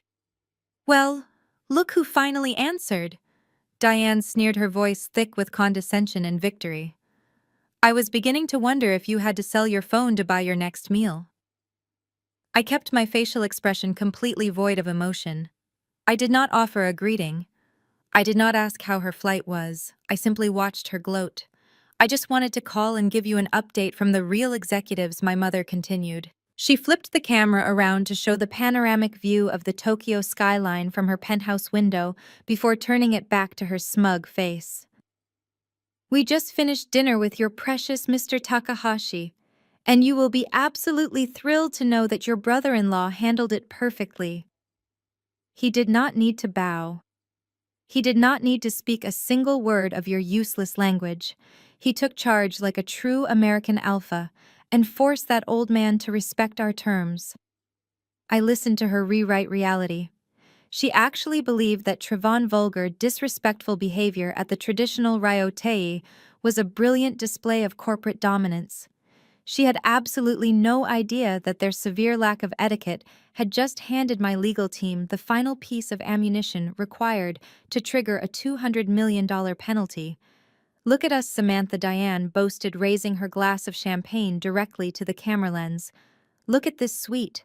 Look at the bags. Tomorrow morning, Trevon is going to sign the paperwork and bring $1.5 billion into our family empire. He secured the biggest deal in company history in less than 48 hours. And he did it entirely without you standing in the way, slowing us down with your pathetic cultural obsession. She paused, leaning closer to the microphone. Her eyes narrowed as she tried to search my blank face for any sign of tears, jealousy, or despair. Tell me. Samantha Diane mocked, her voice dropping into a cruel theatrical whisper. What dark, miserable corner of New York are you sitting in right now? What cheap diner are you washing dishes in to pay for your rent? I hope you are watching us celebrate. I hope you realize exactly what you threw away when you decided to disrespect your sister and your family. You are nothing but an arrogant, ungrateful failure. You thought you were irreplaceable. You thought you were the only one who could close this deal. But look at you now. You are completely worthless to us. She waited for my reaction. She desperately wanted me to scream. She wanted me to beg for a loan. She wanted me to cry and apologize for my insubordination so she could laugh and hang up in my face. I looked directly into the camera lens. I did not blink. I channeled the absolute terrifying stillness I had learned from observing the most powerful corporate leaders in Japan. When I finally spoke, I did not use the hurried emotional tone of a wounded daughter. I spoke in flawless, razor-sharp English, but I perfectly mirrored the cadence, the formal pitch, and the lethal absolute authority of a high-ranking Japanese executive delivering a final decree. I will see the family at 9 o'clock tomorrow morning at the signing ceremony. Diane's face froze.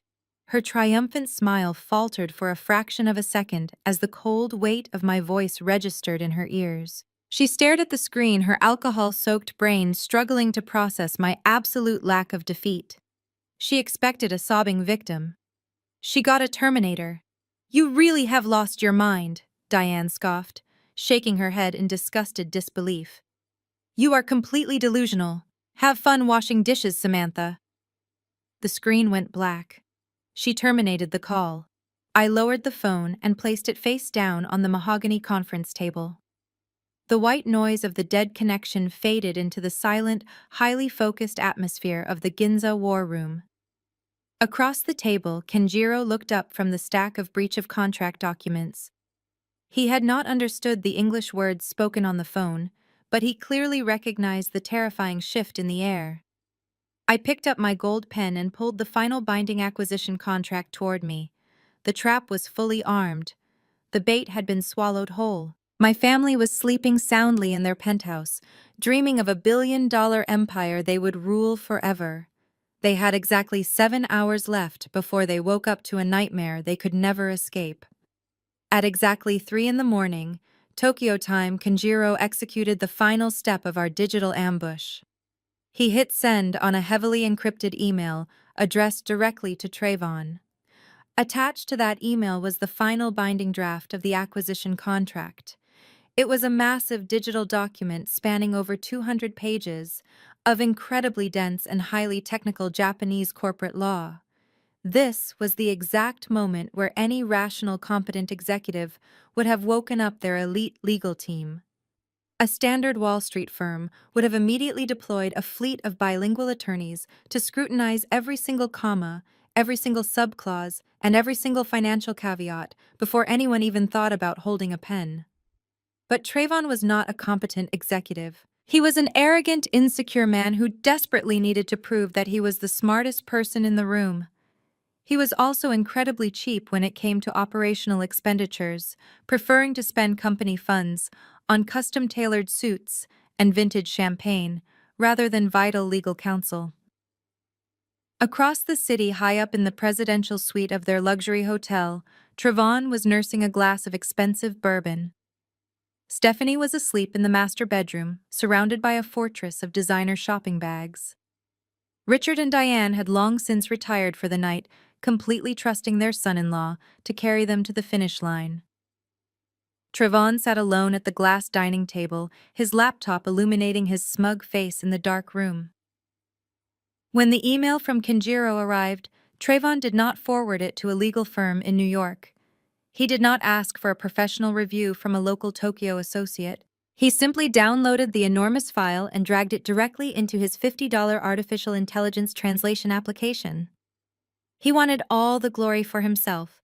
He wanted to walk into the boardroom the next morning and declare that he had single-handedly finalized the $1.5 billion merger without needing any outside help. He stared at the progress bar on his screen as the machine digested the complex legal text. The artificial intelligence software was designed for basic conversational translation and simple tourist inquiries. It was fundamentally incapable of processing the lethal microscopic nuances of Japanese contract law. When the machine translated the document back into English, it completely sanitized the most dangerous sections of the agreement. It stripped away the terrifying legal weight of the corporate mandates and presented Trayvon with a smoothed-over, dangerously simplified version of the contract. Deep within the final 50 pages of the document, Kenjiro had embedded the ultimate kill switch. It was a comprehensively structured breakup fee and penalty clause. In traditional corporate mergers, a breakup fee is a standard financial penalty paid if one party backs out of the deal. However, this specific clause was tied directly to the key personnel provision that my family had so arrogantly ignored. The clause explicitly stated that if the acquiring company altered, terminated, or replaced the primary liaison officer without the express written mutual consent of Mr. Takahashi, they would immediately incur a punitive fine of $200 million. It further stipulated that this fine was payable immediately upon the formal termination of the contract by the Japanese entity. Trayvon and his software completely missed the severity of the phrasing. The artificial intelligence encountered the complex Japanese legal terminology for catastrophic financial penalty and incorrectly translated it to standard operational transition expenses. It encountered the rigid mandate for mutual written consent and softened it to basic administrative notification. Trayvon read the badly translated summary and scoffed. He saw the number 200 million and assumed it was simply a reference to the initial capital injection they were promising to deliver after the signing. He did not read the surrounding context. He did not question why the language seemed slightly disjointed. He simply scrolled past the most devastating financial landmine ever planted in a corporate contract. Then he reached the final pages containing the guarantee agreements. In order to expedite the signing process and bypass the usual waiting periods for international corporate verification, Kenjiro had included a fast-track collateral protocol.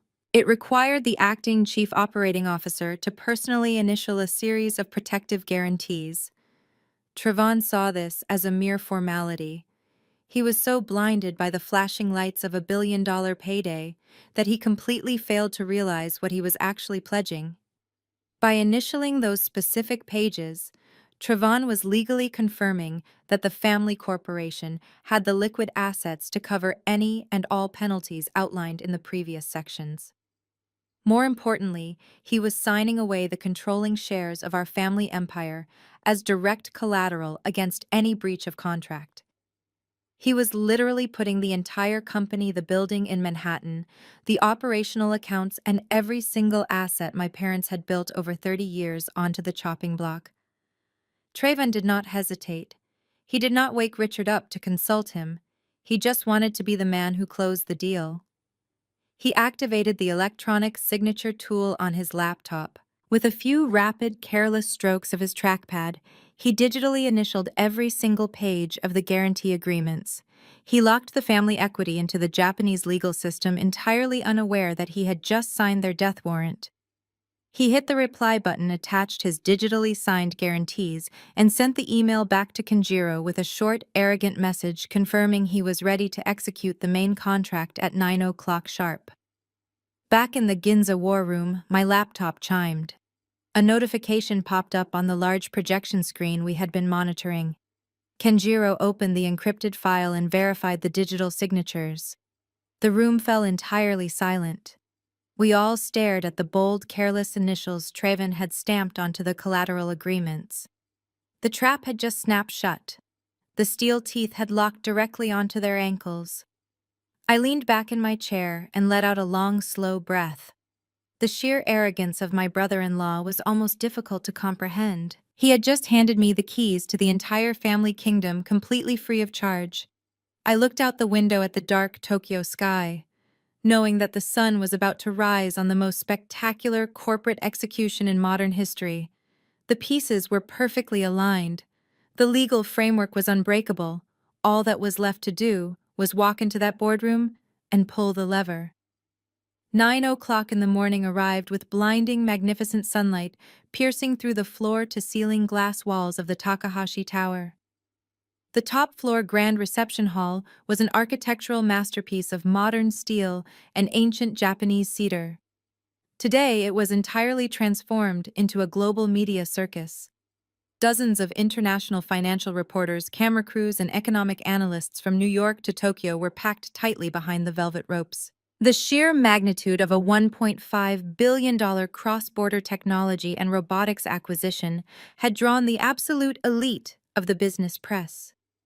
The room buzzed with the low, frantic energy of camera shutters clicking and hushed rapid translations being whispered into recording devices.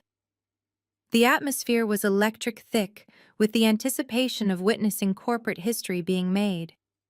The massive brass elevator chimed softly, and the polished doors slid open to reveal my family. They stepped out into the blinding flashes of the press corps, looking exactly like Hollywood celebrities arriving at a movie premiere, completely oblivious to the solemn corporate gravity of the space. Stephanie walked at the front of the formation wearing her new, outrageously expensive designer suit and the $70,000 diamond necklace she had illegally charged to the company credit line just yesterday. She paused deliberately for the cameras angling her chin and flashing a practiced, brilliant smile. She acted as though she had personally engineered the entire technological revolution they were supposedly buying, soaking in the attention that she felt was her absolute birthright. Trayvon stepped up right beside her, wearing his new bespoke Italian suit and the heavy, luxury timepiece he had aggressively demanded from the Ginza boutique. He did not walk so much as he strutted. He buttoned his jacket with a dramatic, arrogant flourish, nodding to the financial reporters from the American networks as if they were his old college friends. He exuded the toxic, overwhelming confidence of a man who believed he had just outsmarted the entire Asian continent from his hotel room. Richard and Diane brought up the rear, my parents practically glowing with smug parental vindication. My mother adjusted her imported silk scarf, leaning into my father and whispering something that made them both laugh, entirely unbothered by the strict, respectful silence demanded by Japanese corporate protocol. They made their way down the aisle toward the center of the grand reception hall, where a massive single slab of ancient yakusugi cedar served as the signing table. On one side of the table sat Mr. Kenji Takahashi. He wore a flawless, conservative dark suit. He sat with his spine perfectly straight, his hands resting lightly on his knees, entirely motionless.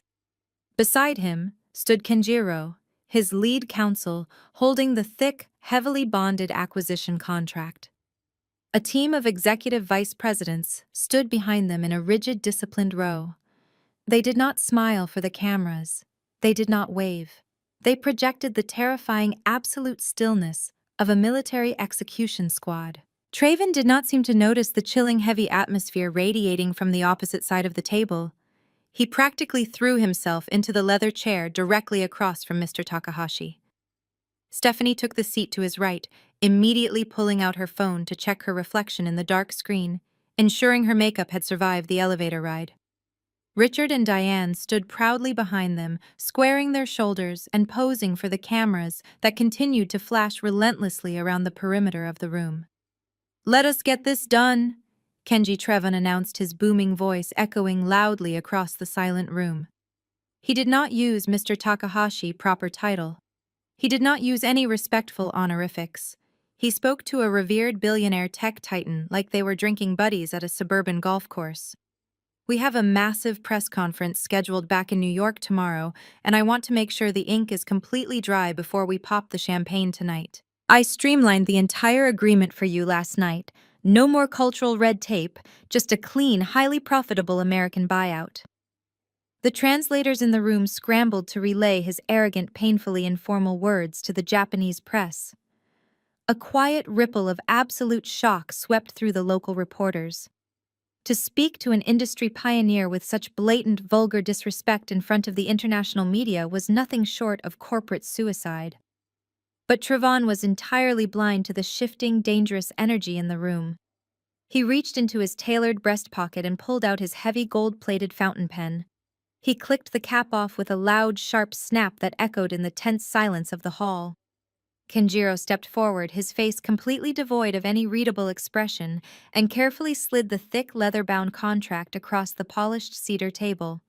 He opened it precisely to the final signature page. It was the exact page containing the fatal, heavily masked penalty clauses Trayvon had blindly guaranteed just hours ago. Trayvon leaned forward, resting his elbows heavily on the ancient wood, completely disregarding all etiquette. He flashed one final triumphant grin toward the flashing cameras of the American financial press, making sure they captured his victorious angle. He lowered his hand, the gold nib of his pen hovering less than an inch above the crisp white parchment. He was a fraction of a second away from signing his name, entirely convinced he was cementing his legacy as the greatest chief operating officer in our family history. He was ready to claim his billion-dollar prize. Mr. Takahashi did not speak. He did not shift his posture. He simply raised one single hand, his palm facing outward. It was a minute, almost imperceptible gesture, but it carried the gravitational force of a collapsing star. Kenjiro immediately reached out and placed his hand flat over the signature line, physically blocking Trayvon from touching the paper with his pen. The rapid-fire clicking of the camera shutters abruptly ceased. The hushed whispers of the reporters instantly died. The entire room plunged into a sudden, suffocating, absolute silence. Trayvon froze, his gold pen suspended in mid-air, his arrogant smile faltering as confusion finally began to crack his ironclad armor of confidence. Stephanie lowered her phone, her brow furrowing in deep irritation at the sudden halt. Richard stepped forward, opening his mouth to demand a loud explanation for the unprecedented delay.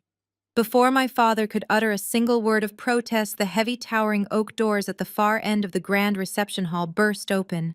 The heavy oak doors swung open with a resounding thud that echoed across the silent reception hall like the crack of a judge gavel. Every camera lens, every financial reporter, and every executive in the room instantly snapped their attention away from the signing table and toward the grand entrance. I stepped over the threshold, my posture perfectly straight, my heels striking the polished cedar floor with a slow, deliberate rhythm that commanded absolute, terrified attention. I was no longer the defeated, exhausted woman carrying a sad cardboard box out of a Manhattan skyscraper. I wore a bespoke midnight blue suit, tailored to absolute perfection by one of the most exclusive artisans in Tokyo. The fabric moved with lethal grace, projecting an aura of untouchable billionaire authority. I did not look like a discarded younger sister who had been begging for scraps of familial affection.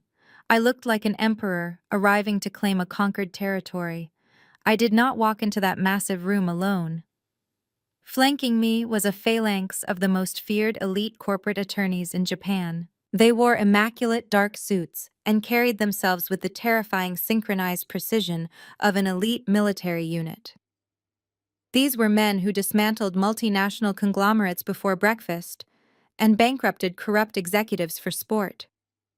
They formed an impenetrable wall of legal power around me, their faces completely devoid of emotion, their eyes locked dead ahead. As we marched down the center aisle of the Grand Hall, the sea of international journalists parted automatically, sensing the massive, undeniable shift in corporate gravity. The flashes of 100 cameras erupted like a localized lightning storm, capturing every single second of my magnificent return. At the signing table, the color instantly drained from my family faces, leaving them looking like horrified ghosts. Stephanie dropped her phone onto the priceless cedar wood, the screen cracking loudly in the silent room. Her jaw went completely slack, her eyes bulging as she stared at the tailored suit and the intimidating entourage of lawyers surrounding me. She could not comprehend how the sister she had thrown into the gutter was currently commanding the absolute attention of the global financial press. Richard and Diane stood frozen right behind her, their arrogant, vindictive smiles melting into expressions of sheer, unadulterated panic. They had spent the last 48 hours convinced I was weeping in a cheap bug-infested motel room. Now they were staring at a woman who radiated more wealth and raw power than their entire corporate board combined. Trayvon was the first to break the paralyzing shock.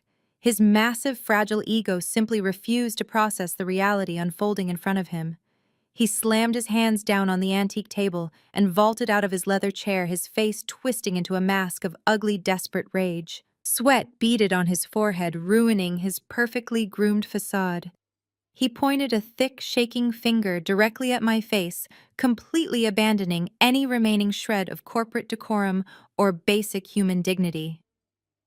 "What the hell is this?" Trayvon roared, his booming voice shattering the refined, highly disciplined atmosphere of the hall. He turned wildly toward the stoic Japanese security guards stationed around the perimeter of the room, waving his arms like a madman. "Security! Grab her right now! Get this crazy woman out of my signing ceremony! She does not work for us anymore. She is a disgruntled former employee trying to sabotage a billionaire transaction. Throw her out on the street before I call the police and press charges." He fully expected the guards to rush forward and physically drag me away, exactly like the security team he had ordered to escort me out of my own office in New York. He expected his loud, aggressive American commands to dictate the actions of everyone in the room. He truly believed his new title made him invincible. Instead, the highly trained security detail moved with terrifying, silent efficiency. But they did not move toward me. 4 broad-shouldered guards in immaculate dark uniforms stepped forward in perfect unison, placing themselves directly between Trayvon and the center of the room. They formed a solid, unyielding human barricade. When Trayvon tried to aggressively push his way past them to reach me, the lead guard smoothly raised his forearm, pressing it firmly against Trayvon's chest, stopping his forward momentum with the strength of a concrete wall. "Do not touch me!" Trayvon shouted, his voice cracking with rising panic as the guard physically forced him to take a painful step backward. "Do you know who I am? I am the Chief Operating Officer. I am about to own half this building. Get your hands off me!" I did not flinch. I did not break my stride. I walked right past my screaming brother-in-law, my trembling sister, and my horrified parents, stopping directly in front of the massive cedar table. I looked down at the forged documents they had been about to sign, then looked up and offered a deep, flawless bow of profound respect to the man sitting on the other side. Mr. Takahashi stood up. In the rigid, hierarchical world of Japanese corporate titans, a man of his immense stature does not stand for a junior executive. He does not stand for a discarded employee. By rising to his feet, Mr. Takahashi was publicly validating my absolute authority. The sudden movement sent a massive shockwave through the press corps. The journalists leaned over the velvet ropes, thrusting their recording devices forward, their cameras clicking frantically, desperate to capture the unfolding climax. Mr. Takahashi buttoned his suit jacket with calm, deliberate precision. He turned his gaze away from my hyperventilating family, completely ignoring Trayvon. Pathetic shouts, and looked directly into the blinding flashes of the international media cameras.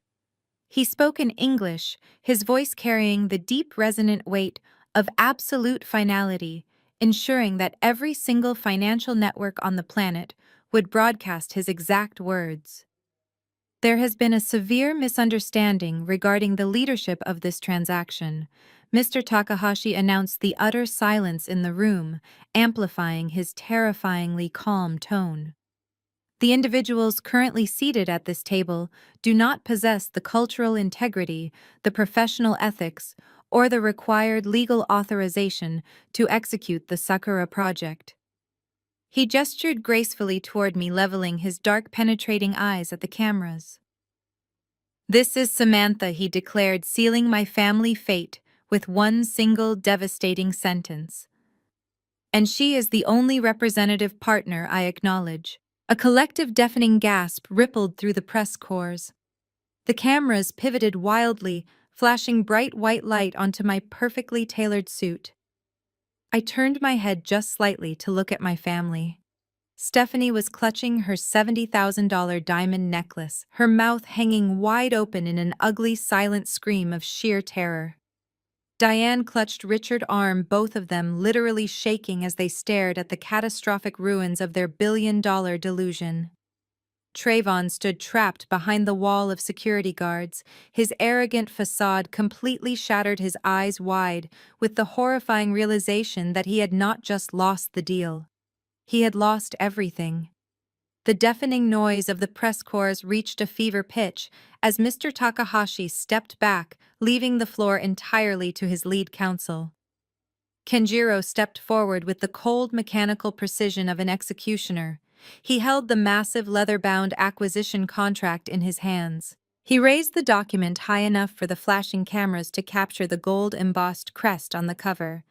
Then, with a sudden, violent downward motion, Kenjiro slammed the heavy binder directly onto the center of the ancient cedar table. The sharp, explosive crack echoed through the grand reception hall like a gunshot, instantly silencing the frantic whispers of the international journalists. Trayvon jumped, his arrogant posture finally crumbling as he stared at the heavy book. Stephanie gripped the edge of the table, her knuckles turning completely white. Richard and Diane stood frozen, their breath caught in their throats as they realized the ceremonial atmosphere had violently shifted into a legal tribunal.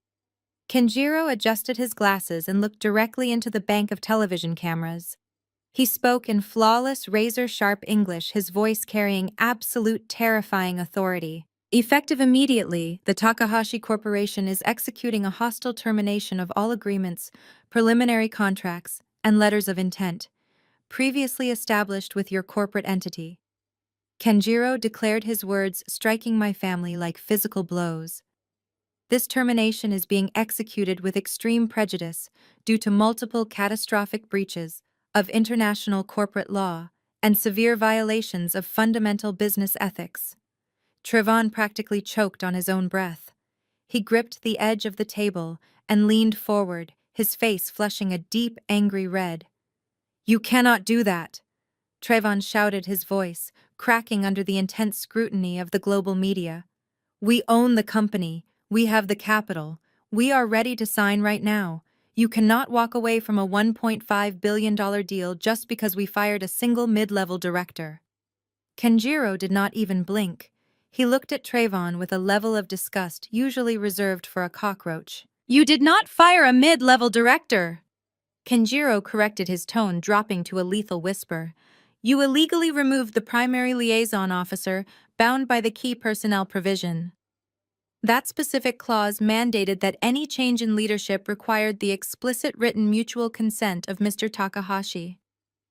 By stripping Samantha of her authority without our legal approval, you unilaterally destroyed the foundational trust of this merger. Your contract is officially void." My father Richard pushed his way past the security guards. his face pale with rising panic. "This is a simple administrative misunderstanding," Richard pleaded, holding his hands up toward the flashing cameras in a desperate attempt at damage control. "We can reinstate her.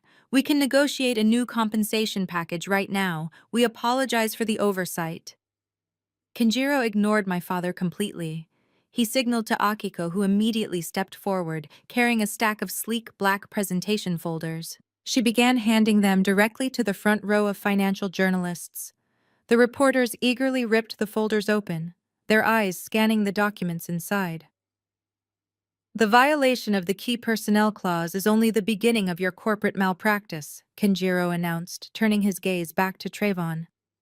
"Over the past 48 hours, the acting chief operating officer of your firm engaged in a series of highly aggressive, unauthorized negotiations.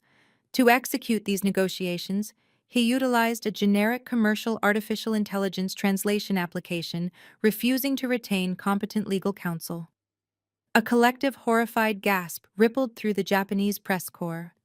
In their culture, relying on a cheap machine to handle $1 billion legal document was a display of unimaginable disrespect. The American reporters started typing furiously into their tablets, instantly realizing that my family had just committed the most embarrassing corporate blunder of the decade. Kenjiro pulled a single sheet of paper from his own folder. He held it up for the room to see. Instead of utilizing the respectful business terminology required for a merger of equals, your chief operating officer officially submitted a legally binding draft referring to the Takahashi Corporation as a subjugated target for complete liquidation. Furthermore, your chief executive officer Kenjiro said, glaring directly at Stephanie, submitted written demands to bypass all traditional signing ceremonies so she could secure bottle service at a local nightclub. The humiliation was absolute and total.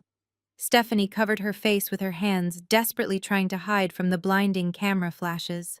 Her $70,000 diamond necklace suddenly looked like a heavy, suffocating chain. Diane stumbled backward, leaning heavily against the wall as the reporters loudly translated the horrific insults into their microphones. Trayvon stood completely paralyzed, his mouth opening and closing without producing a single sound. He had been publicly exposed not as a brilliant Wall Street shark, but as an arrogant, uncultured fool who had just insulted one of the most powerful men in Asia on global television. But Kenjiro was not finished. He reached into his jacket pocket and pulled out the final fatal document. It was the guarantee agreement Trevin had digitally signed at 3 a.m. "Because of your severe breach of good faith and your gross negligence in international communication, we are activating the protective measures embedded within the final contract draft." Kenjiro stated, his voice cutting through the chaotic noise of the room like a scalpel. "Last night you digitally initialed the collateral agreements binding your entire corporate portfolio to our penalty protocols." Trayvon shook his head wildly, panic fully consuming him. "No," Trayvon stammered, pointing a shaking finger at the paper. "I read that section. My software translated it. Those were standard operational transition expenses. It was just a formality." Kenjiro slammed his hand flat against the cedar table, the sudden noise making Trayvon flinch violently. "Ignorance of international law and reliance on a $50 machine does not invalidate a legally binding corporate signature," Kenjiro roared, stripping away his polite facade to reveal the ruthless legal predator underneath. "You did not sign for transition expenses. You signed the breakup fee authorization." Kenjiro turned back to the cameras, delivering the killing blow with terrifying clarity. "By violating the key personnel clause and terminating the contract through bad faith negotiations, your firm has triggered an immediate, non-negotiable punitive penalty. You owe the Takahashi Corporation $200 million, and this fee is payable immediately." The financial reporters literally shouted in shock. $200 million. It was a financial death sentence. My family did not have $200 million in liquid capital. They had just drained their operational cash flow buying luxury watches and diamond necklaces in Ginza.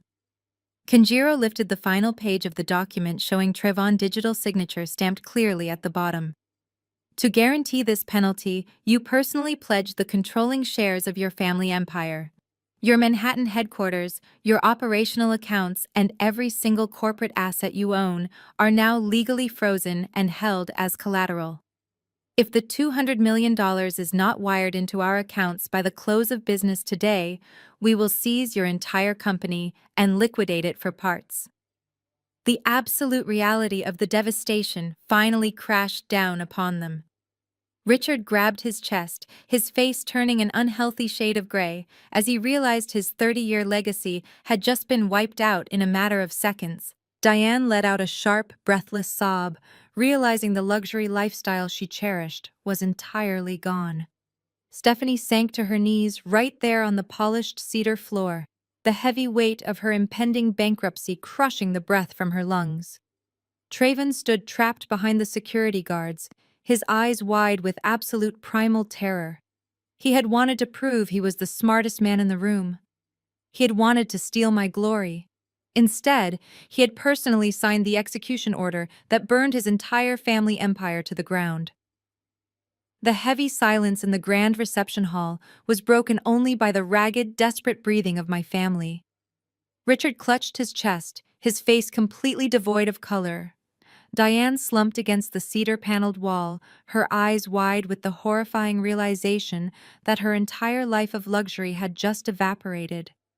Stephanie remained on her knees staring at the polished floor as if hoping it would open up and swallow her whole. The $200 million penalty was a financial guillotine, and the blade had just severed their empire from its foundation.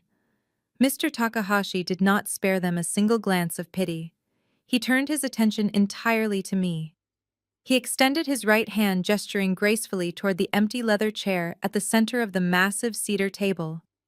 It was the exact seat Trevon had occupied just moments ago, the seat of the lead negotiator. "Please, Samantha," Mr. Takahashi said, his voice carrying the warmth and profound respect that my own father had never offered me. "Take your rightful place." I walked forward, my steps measured and perfectly calm. The sea of international journalists parted further, their camera lenses tracking my every move. I did not look at my parents. I did not look at my sister. I walked past their shattered, trembling figures and took my seat at the head of the table. The leather was still warm from Trevon, a petty detail that made my victory feel incredibly tactile. I sat with my spine perfectly straight, mirroring the impeccable posture of the billionaire sitting across from me. Kenjiro stepped forward again, signaling to Akiko. She smoothly removed the voided catastrophic contract my family had tried to force upon them, and replaced it with a brand-new, pristine leather-bound folio. The gold crest on this binder was different. It did not bear the logo of my family firm. Kenjiro turned to address the global financial press corps. The Takahashi Corporation values integrity, cultural fluency, and absolute trust above all financial metrics, he announced, his voice projecting clearly across the vast room. When those core values were violated, we acted swiftly to protect our legacy. However, we do not halt progress because of the failures of incompetent individuals. We adapt and we align ourselves with true visionary leadership. Kenjiro opened the pristine folio, revealing crisp, flawless legal documents printed in both English and Japanese. Today, we are incredibly proud to announce the formation of a new exclusive strategic partnership, Kenjiro continued.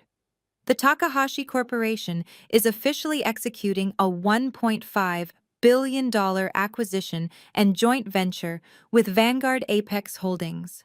This independent investment vehicle was established entirely under the jurisdiction of Japanese corporate law, completely free from the toxic, unethical interference of the previous negotiating party. The journalists began to murmur, their pens flying across their notepads. Kenjiro raised his hand, commanding absolute silence for the final devastating revelation.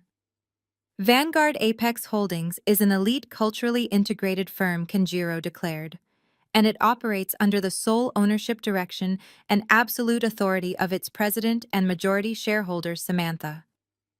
The reception hall absolutely erupted. The reporters shouted questions, their voices overlapping in a chaotic wave of sheer financial shock. The cameras flashed so rapidly, the room felt like it was caught in a lightning storm. They had just witnessed a corporate bloodbath and a miraculous resurrection in the span of 10 minutes. The discarded blacklisted liaison officer had not just survived a hostile termination. She had completely outmaneuvered a massive American corporation, secured her own independent funding, and stolen the billion-dollar prize right out of their hands. I reached into the inner pocket of my bespoke suit jacket. I did not use a flashy gold-plated pen like Trayvon. I pulled out a simple, elegant fountain pen made of dark bamboo. It was the exact pen Mr. Takahashi had gifted me 2 years ago when we first began discussing our shared vision for the future of his company. I uncapped it smoothly, my hands completely steady. I looked across the table at Mr. Takahashi. He nodded once, a gesture of profound mutual respect and genuine partnership. I lowered the pen to the heavy parchment. With deliberate flowing strokes, I signed my name to the master agreement. I signed away my family false legacy and cemented my own empire. I pushed the document across the cedar table. Mr. Takahashi took his own pen and signed his name directly beside mine, officially binding our companies together. The deal was done. The $1.5 billion contract was legally, irrefutably mine. A primal, guttural scream ripped through the air. Trayvon completely lost his mind. The absolute realization of his total failure fractured his sanity. He had been fired, he owed $200 million, his family business was collateral, and he had just watched me conquer the very summit he had tried to steal. The sheer, overwhelming humiliation short-circuited his brain. "You stole it from me!" Trayvon roared, his voice cracking with feral, unhinged rage. "You filthy, scheming thief! I will kill you!" He lunged forward with explosive violence. He threw his massive weight against the velvet ropes, charging directly at the cedar table with his fists clenched, his eyes wide and bloodshot. He intended to physically assault me right there in front of the global media. I did not flinch. I did not even blink. I sat perfectly still, my hands resting calmly on the table. The elite security detail reacted with terrifying speed. Before Trayvon could even cross half the distance to my chair, the lead guard intercepted him. The guard pivoted sharply, grabbing Trayvon's extended arm and twisting his momentum entirely against him. With a brutal, synchronized sweep, 2 more guards slammed into Trayvon midsection. They drove him hard into the polished cedar floor. The impact echoed with a sickening thud, immediately knocking the wind out of his lungs. "Get off me!" Trayvon gasped, struggling violently against the guards pinning him down. "Do you know who I am? I am the chief operating officer. Let me go." "You are a trespasser," Kenjiro stated coldly, looking down at the thrashing man. "Remove him from the premises immediately. If he resists, contact the Tokyo Metropolitan Police and press formal assault charges." The guards did not hesitate. They hauled Trayvon up by his arms, his expensive Italian suit tearing at the shoulder seam. He kicked and screamed, hurling desperate obscenities as they dragged him forcefully backward down the center aisle of the grand hall. The international journalists eagerly snapped photos of the ruined executive being manhandled toward the brass elevators, permanently cementing his total disgrace on the front pages of every financial publication in the world. Richard, Diane, and Stephanie did not move a single muscle to help him. They stood completely paralyzed, their faces frozen in masks of utter hopeless horror. They watched the man they had trusted to elevate their empire get dragged away like a common criminal. They watched the daughter they had thrown into the gutter sit calmly at the head of a billion-dollar table. They had nothing left, no money, no leverage, no dignity.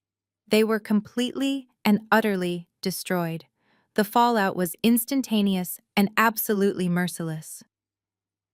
The global financial markets operate on a ruthless cycle of information, and the news of the spectacular corporate implosion in Tokyo hit Wall Street before my family even managed to stumble out of the Takahashi Tower.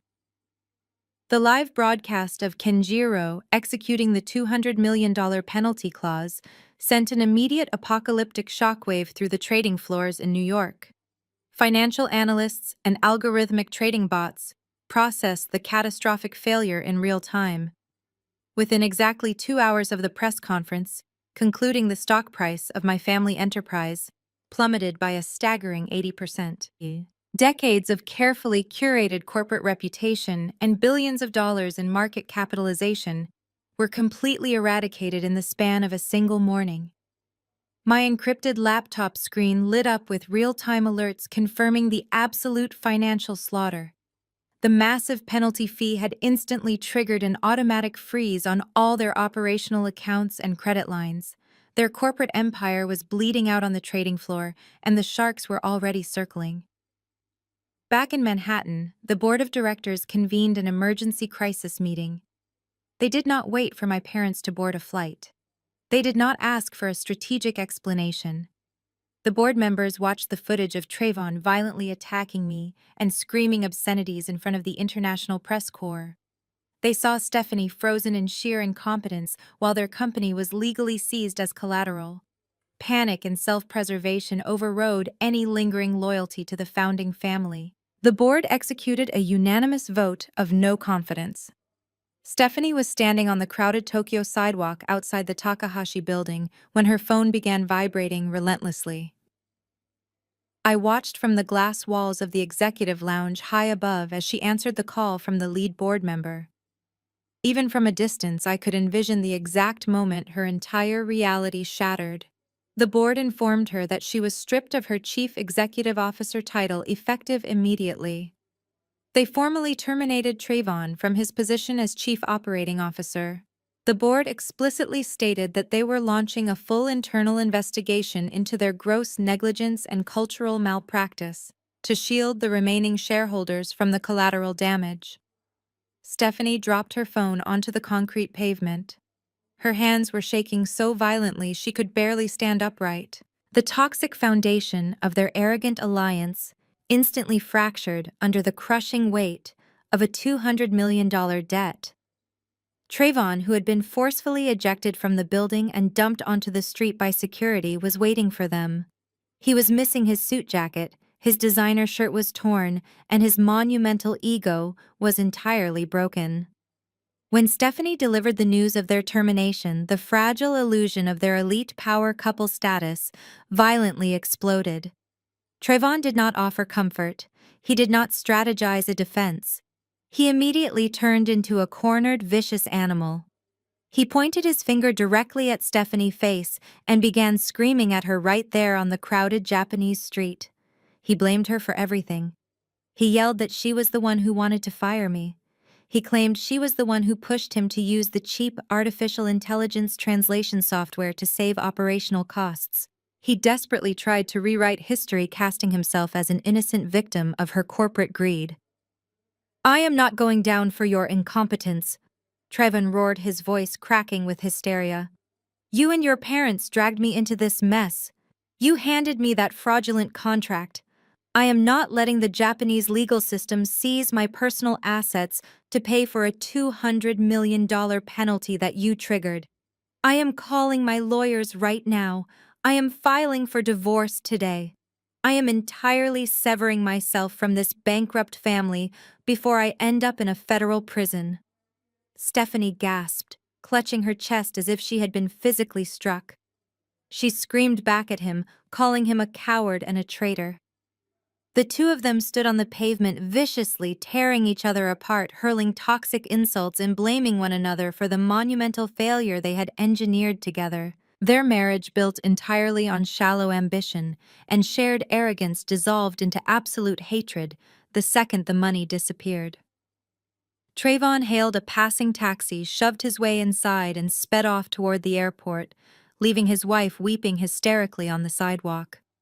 Richard and Diane watched their golden family completely disintegrate before their eyes. My parents were utterly paralyzed by the rapid succession of catastrophic blows. They had lost their company, they had lost their fortune, and they had just watched their favored son-in-law abandon their daughter in a foreign country. Desperate to escape the public humiliation and formulate some kind of survival plan, Richard grabbed Diane by the arm and hailed another cab. They needed the safety and comfort of their elite presidential suite to process the nightmare. They arrived at the ultra-exclusive hotel, pulling their coats tight against the chilling realization of their ruin. They marched straight to the VIP elevators and swiped their corporate keycards. The light flashed solid red, access denied. Richard frowned, muttering curses under his breath, and tried again. Red. A team of pristine hotel management staff flanked by discreet security personnel approached my parents in the lavish lobby. The general manager offered a tight, perfectly polite bow that lacked any genuine warmth.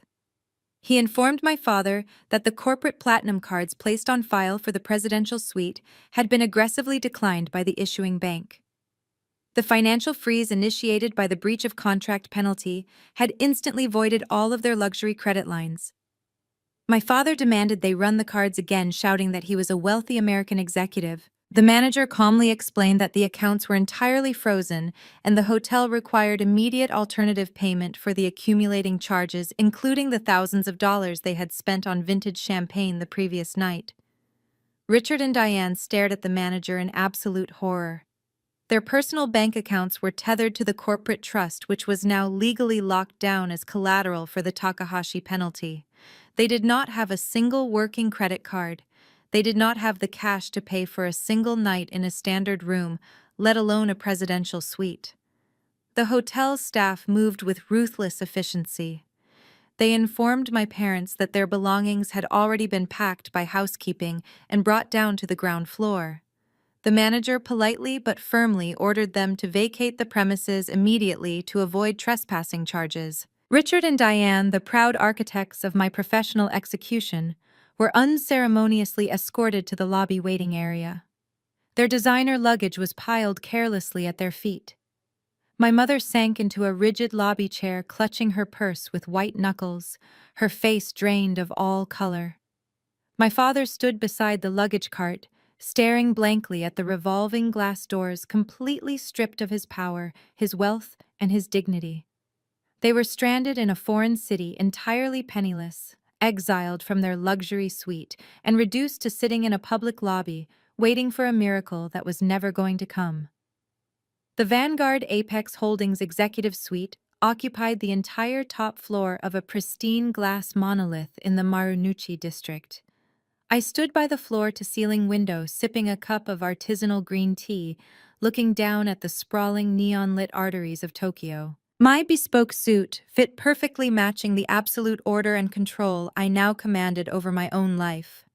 Behind me, my massive mahogany desk was clear of any clutter save for a single pristine folder containing the finalized $1.5 billion joint venture contract.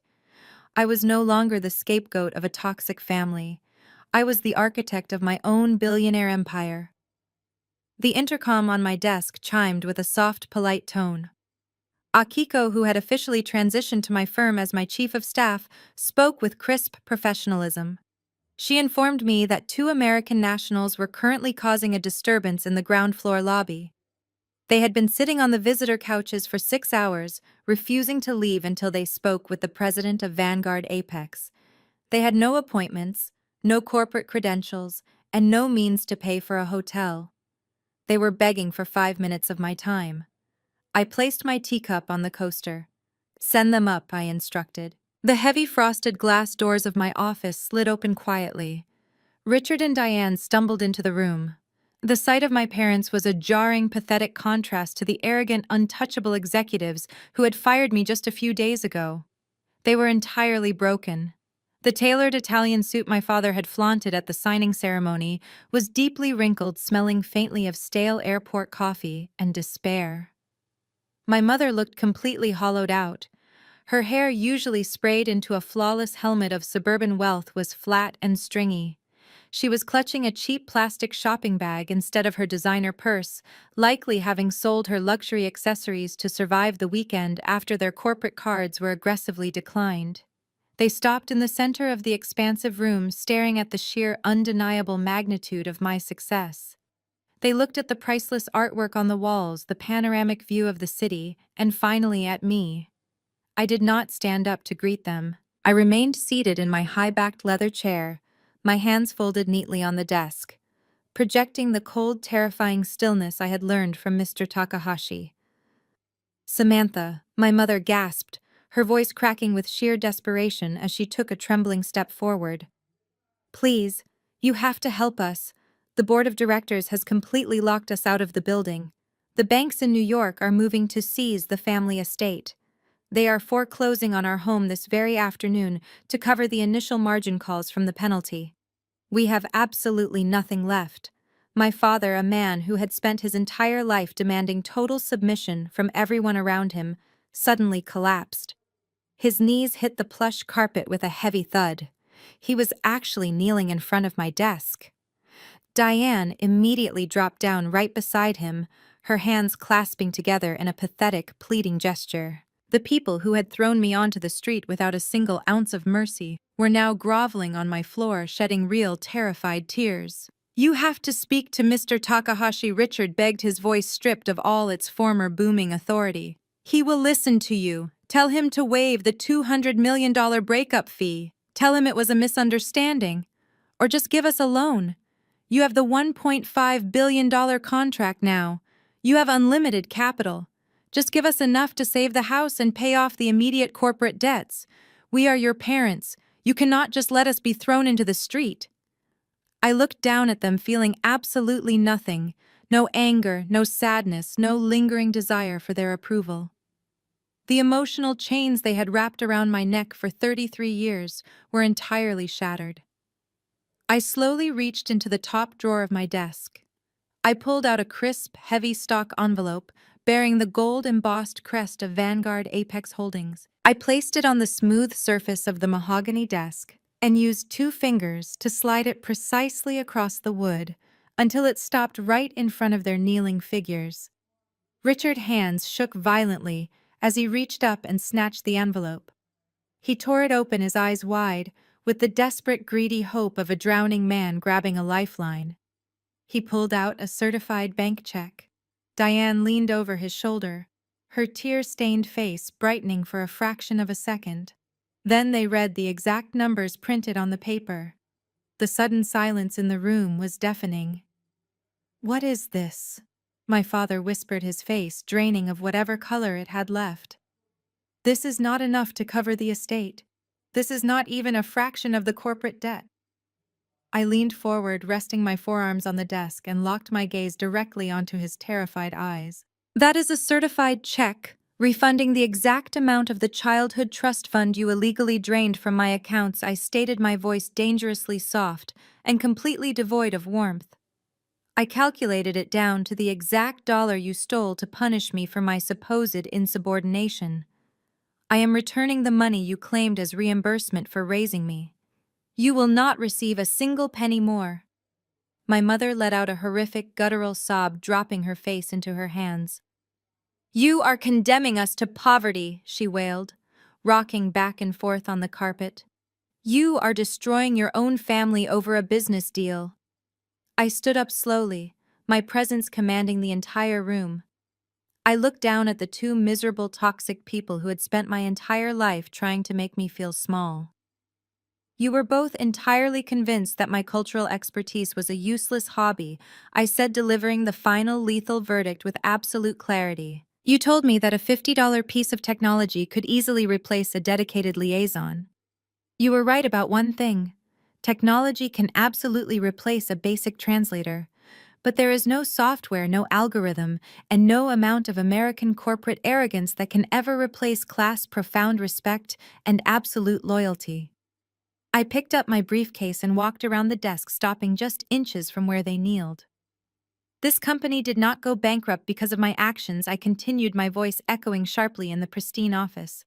"This company was destroyed entirely by your own blinding arrogance. You made your choices. Now you get to live in the ruins of the empire you burned down." I did not wait for their response. I turned my back on my weeping parents and walked straight toward the heavy glass doors. Akiko was waiting in the hallway, holding the elevator open for me. As the brass doors slid shut, sealing away the pathetic sounds of their desperate sobbing, I felt a massive, permanent weight lift from my shoulders. I stepped out of the lobby and into the brilliant Tokyo sunlight. A pristine, midnight black Rolls-Royce Phantom was idling silently at the curb. The driver immediately opened the rear door, bowing deeply as I approached. I slid into the luxurious leather interior, adjusting the cuffs of my bespoke suit. The car pulled away from the curb, smoothly merging into the vibrant flow of the city traffic, heading straight for the private aviation terminal at Haneda Airport. My private jet was already fueled and waiting on the tarmac, ready to carry me back to the United States. But this time, I was not returning as an undervalued employee, desperately seeking validation from a toxic family. I was returning as a conquering titan, completely untethered from my past, flying back to build an unstoppable legacy. I poured myself a glass of sparkling water, leaned back against the plush headrest, and watched the clouds part outside the window, finally enjoying the absolute, unshakable freedom of my new empire. The most profound lesson we can extract from this story is that your true value is never determined by the people who are too blind to see it. For years, the protagonist allowed her toxic family to diminish her accomplishments, treating her deep cultural expertise and relentless hard work as something entirely disposable. They arrogantly believed that loud demands, flashy corporate titles, and cheap technological shortcuts could effortlessly replace genuine respect and dedicated relationship building. However, their spectacular downfall proves a universal truth. Arrogance is incredibly loud, but true power is always silent, calculated, and strategic.